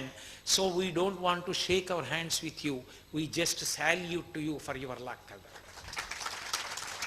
మీరు చాలా అదృష్టవంతులు, ఈ దేశంలో పుట్టారు. మీరు ఎప్పుడో అప్పుడు ఇక్కడికి వస్తూ ఉంటారు. అరుణాచల పర్వతానికి గిరి ప్రదక్షిణం చేస్తారు. ప్రపంచానికి దిక్సూచి అయినటువంటి భగవాన్ రమణులు పుట్టిన ప్రదేశానికి ప్రదక్షిణం చేస్తారు. ఇక్కడ కూర్చుంటారు. మేము ఎక్కడో పశ్చిమ దేశాల్లో పుట్టాం, అక్కడి నుంచి ఇక్కడికి వచ్చాం. ఇక్కడికి వచ్చి ఇక్కడ కొన్నాళ్ళు ఉండి వెళ్ళిపోతాం. మీరు వచ్చినట్టు ఒక్క రాత్రిలో ఒక్క పగల్లో మేము రాలేం. మీరు భాగ్యవంతులు, మీతో మేము షేక్ హ్యాండ్ ఇవ్వం, మీకు మేము నమస్కరిస్తామని నమస్కారం చేసి వెళ్ళిపోయారు. వాళ్ళ సంస్కారానికి తెల్లబోయాను నేను నిజంగా. ఇప్పటికీ మీరు రమణాశ్రమానికి వెళ్ళండి, ఎంతమంది విదేశీయులు వాళ్ళు చీరలు కట్టుకుని ఆడవాళ్ళు వడ్డన చేస్తారు. ఇంతంత బొట్లు పెట్టుకుని ఆ దగ్గర గదులు తీసుకుని గదుల్లో ఉండి రమణాశ్రమానికి వచ్చి వాళ్ళు విశేషమైనటువంటి ధ్యానంలో సాధన చేస్తారు. సిగ్గుపడుతూ చెప్పుకోవలసిన విషయం ఏమిటంటే, కాసేపు ఇలా ఆసనం వేసి కూర్చోరా అంటే మనం కూర్చోలేం. వెన్నుపాము నిటారుగా పెట్టి ధ్యానం చేయరా అంటే చేయలేం. కాసేపు కుర్చీలో కూర్చుని ఉపన్యాసం వినరా అంటే పావు గంటకోసారి మెడ వెనక్కి పాడేస్తాం. అంత నిద్ర చచ్చుగుణం. దానికి తోడు దరిద్రం ముందు వరుసల్లో కూర్చుంటాం. సిగ్గు ఉండదు అలా ప్రవర్తించడానికి. ఇన్ని జాడ్యాలు ఉన్న వాళ్ళం మనం. కానీ ఎక్కడో విదేశాల నుంచి వచ్చి రమణాశ్రమంలో ధ్యానంలో విదేశీయులు కూర్చునేటటువంటి విధానం చూస్తే మనం ఎంత గొప్ప సంస్కృతికి వారసులమో చూసుకుని మనం సిగ్గుపడిపోవలసి ఉంటుంది. నేను రమణాశ్రమానికి వెళ్ళినప్పుడు చూస్తుంటాను, ఉదయం వేదపారాయణకు వస్తారు వాళ్ళు. మళ్ళీ బెల్ కొట్టినప్పుడు టిఫిన్కి ఎడతారు. వచ్చి మళ్ళీ ఇలా కూర్చుంటే, ఇలా కూర్చున్న వాళ్ళు అలాగే కూర్చుని మధ్యాహ్నం వరకు ధ్యానం చేస్తారు. మెడిటేషన్ హాల్లోకి వెళ్ళి చూస్తే పిన్ డ్రాప్ సైలెన్స్ అంటారే, అంత నిశ్శబ్దంగా ఉంటారు. అంత జాగ్రత్తగా సాధన చేస్తారు. పాల్ బ్రాంటన్ రాసుకున్నాడు, వెళ్ళిపోబోయాడు, ఇక్కడ దొరకలేదు శాంతి అని. మహర్షి గుచ్చి చూశారంతే. ఆ మౌనం ఆ చూపుల్లో అందింది. ఆయన పుస్తకాలు రాసిన తర్వాత ప్రపంచవ్యాప్తంగా రమణ వైభవం తెలిసింది. మహాశివరాత్రి నాడు ఆయన విరూపాక్ష గుహలో కూర్చుంటే దక్షిణామూర్తి స్తోత్రానికి వ్యాఖ్యానం చెప్పమన్నారు. ఆయన అలాగే కూర్చుని నోరు విప్పకుండా అలా చూశారు అందరి వంక. 4 గంటలు, 5 నిమిషాలు కాదు, నిమిషం కాదు, అందరు అలా చూస్తూ ఉండిపోయారు. 4 గంటలు అయిపోయాక విరూపాక్ష గుహలో కూర్చున్న వాళ్ళందరికీ దక్షిణామూర్తి స్తోత్ర వ్యాఖ్యానం తెలిసిపోయింది. నోరు విప్పకుండా దక్షిణామూర్తిలా మౌనంతో వ్యాఖ్యానం చేశారు. అంతటి మహాత్ముడు, కారణజన్ముడు, అపర సుబ్రహ్మణ్యుడు, అంతటి మహానుభావుడు. నేను ఎంత చెప్తే పూర్తవుతుంది రమణతత్వం? తినబోతూ ఉండగా రుచి ఎందుకు? మీరు ఎలాగో అరుణాచలం వెళ్ళబోతున్నారు, గిరి ప్రదక్షిణం చెయ్యబోతున్నారు, రమణాశ్రమంలో ప్రవేశించబోతున్నారు. చక్కగా చూడండి ఆ మెడిటేషన్ హాలు, రమణ బావి, ఆయన శరీరం విడిచిపెట్టినటువంటి గది. అక్కడే వాళ్ళ తమ్ముడు ఆ నాగసుందరం గారు సన్యాసం స్వీకరించి నిరంజనానంద స్వామి మఠాన్ని ఆ స్థితికి తీసుకొచ్చిన వారు. వారి కొడుకు వెంకటరామన్ గారే రమణ మహర్షి యొక్క అంత్యేష్టి సంస్కారం అంతా చేశారు. ఆ మహానుభావులు ఎంతమందో absorbed into the lotus feet of Arunachala అని బోర్డ్స్ ఉంటాయి. ఎంతమందో రమణాశ్రమానికి వచ్చి ఆ కొండలోకి చేరిపోయారు. అంతమంది తరించిపోయారు. ప్రపంచానికి అంతటికి నువ్వెవరో తెలుసుకో అన్న ఒక్క మాటతో అంత గొప్ప సందేశాన్ని ఇచ్చారు. అంతటి సజీవ గురువు రమణ మహర్షి అంటే. అటువంటి అరుణాచల క్షేత్రం ఒక రాత్రి ప్రయాణం చేస్తే తెల్లవారేటప్పటికి 9-10 అయ్యేటప్పటికి వెళ్ళిపోగలిగినంత దగ్గరలో అటువంటి క్షేత్రం ఉన్న చోట పుట్టగలగడం మన జన్మాంతర సుకృతం. అటువంటి దేశంలో మనం పుట్టి వాళ్ళందరూ అలా పొంగిపోతుంటే గ్రీన్ కార్డు పోతుందని చెప్పి కడుపుతో ఉన్న వాళ్ళు అమెరికాలో పురుళ్ళు పోసుకునే దౌర్భాగ్య స్థితికి వాళ్ళ జాతి జారిపోయింది. ఎంత మనం నిర్భాగ్యమైన స్థితిలో ఉన్నామో, వేదభూమి కర్మభూమి అని విమానం దిగుతూ ముట్టుకుని నమస్కరించి మట్టి తీసి తల మీద వేసుకుని విదేశీయులు దిగుతున్నారు. అమెరికా గ్రీన్ కార్డు పోతుందని, ఇక్కడికి వచ్చిన పిల్ల కడుపుతో ఉందని తెలిస్తే పుట్టగానే గ్రీన్ కార్డు వస్తుందని పురిటికి ఎగరేసుకుంటూ తల్లిదండ్రులు కూడా బయలుదేరి విమానంలో అమెరికా వెళ్తున్నారు. అంత దారుణమైన స్థితికి ఇవాళ మనం జారిపోయాం. నాకేం మొహమాటం లేదు ఉన్నట్టు చెప్పడానికి. కాబట్టి ఆ స్థితి మారవలసి ఉంటుంది. నిన్న శోభానాయుడు గారు కూడా తల కొట్టుకున్నారు. కూచిపూడి నృత్యానికి అమెరికాలో ఉన్న ఆదరణ ఇవాళ ఇక్కడ లేదండి. టీవీ సీరియల్కి సినిమాకి ఈ రెండిటికే ప్రాధాన్యం. అంతటి కళాకారిణి ఆవిడే అంత ఆవేదన చెందారంటే భారతీయ సంస్కృతి పాడైపోతోందని అంత ఆర్తి చెందుతున్నారంటే దానికి పరిష్కారం ఒకటే.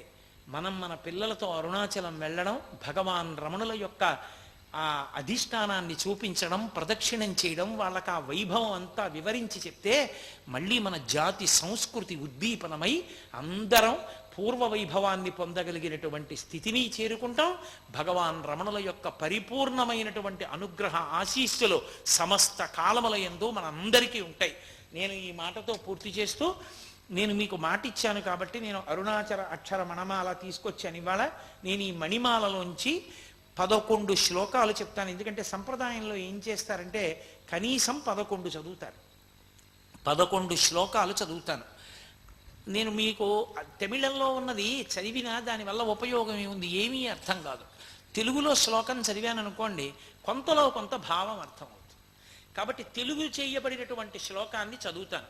నేను శ్లోకం చదువుతాను, మీ అందరూ ముక్త కంఠంతో, అంతకన్నా మనకు అదృష్టం ఇంకోటి లేదు, రమణులు పరవశించిపోతారు. ఆయన ప్రాణోత్క్రమణం అవుతున్నప్పుడు కూడా ఆనామమే పలికారు అందరూ. ఆనామమే వింటూ ఆనంద భాష్పాలు కారుస్తూ శరీరాన్ని వదిలిపెట్టారు. ఇంత గొప్ప భగవానుల గురించి మనం మాట్లాడుకున్నందుకు చక్కగా మనందరం ఆ నామాన్ని చెప్పుకుంటే సాయిబాబా గారు, రమణ మహర్షి పరవశించిపోతారు. ఆ వాళ్ళ అనుగ్రహమే మనకి శ్రీరామరక్ష. కాబట్టి నేను ఒక్క 11 శ్లోకాలు చెప్తాను. మీ అందరూ కూడా నేను చెప్పినటువంటి ఆ నామాన్ని చెప్పండి. అరుణాచల శివ అరుణాచల శివ అరుణాచల శివ అరుణాచల అని ఒక మైక్లో సుబ్బారావు మీరు చెప్పండి. నేను శ్లోకం చెప్తాను, మీరు అరుణాచల శివ అరుణాచల శివ అరుణాచల శివ అరుణాచల. అదే హైమవతి గారికి ఇవ్వండి, మీకు మొహమాటం అయితే.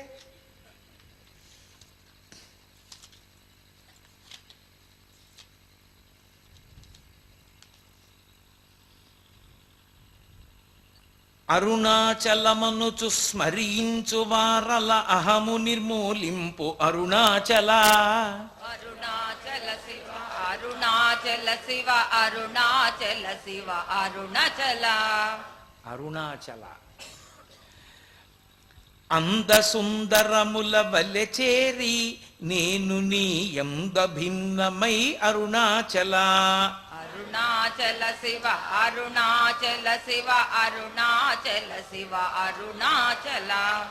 లోదూరిలాగి నీలో గుహను చేరగా అమరించితేమొకో అరుణాచల. అరుణాచల శివ అరుణాచల శివ అరుణాచల శివ అరుణాచల. ఏరికై ఏలితివి నీవిట్లు విడచిన అఖిలంబు నిందించు అరుణాచల. అరుణాచల శివ అరుణాచల శివ అరుణాచల శివ అరుణాచల. ఈ నింద తప్పుకో నిన్ను తలచుటమాని ఎవరు చేజార్చుకుందురు అరుణాచల.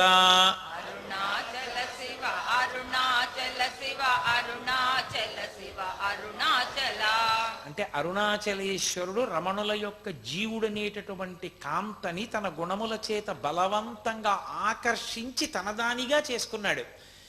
ఇప్పుడు నన్ను పరాయి వాళ్ళు తీసుకెళ్ళిపోతే అరుణాచల నీ పుంస్త్వానికి నువ్వు పురుషుడు అన్నదానికి పౌరుషం ఎక్కడిది, కాబట్టి నన్ను నీదానిగానే ఉంచుకో అంటే ప్రేయసీ ప్రియులులా అంత స్వతంత్రంగా కీర్తించారు. అద్భుత కవిత్వం అంటారు దాన్ని.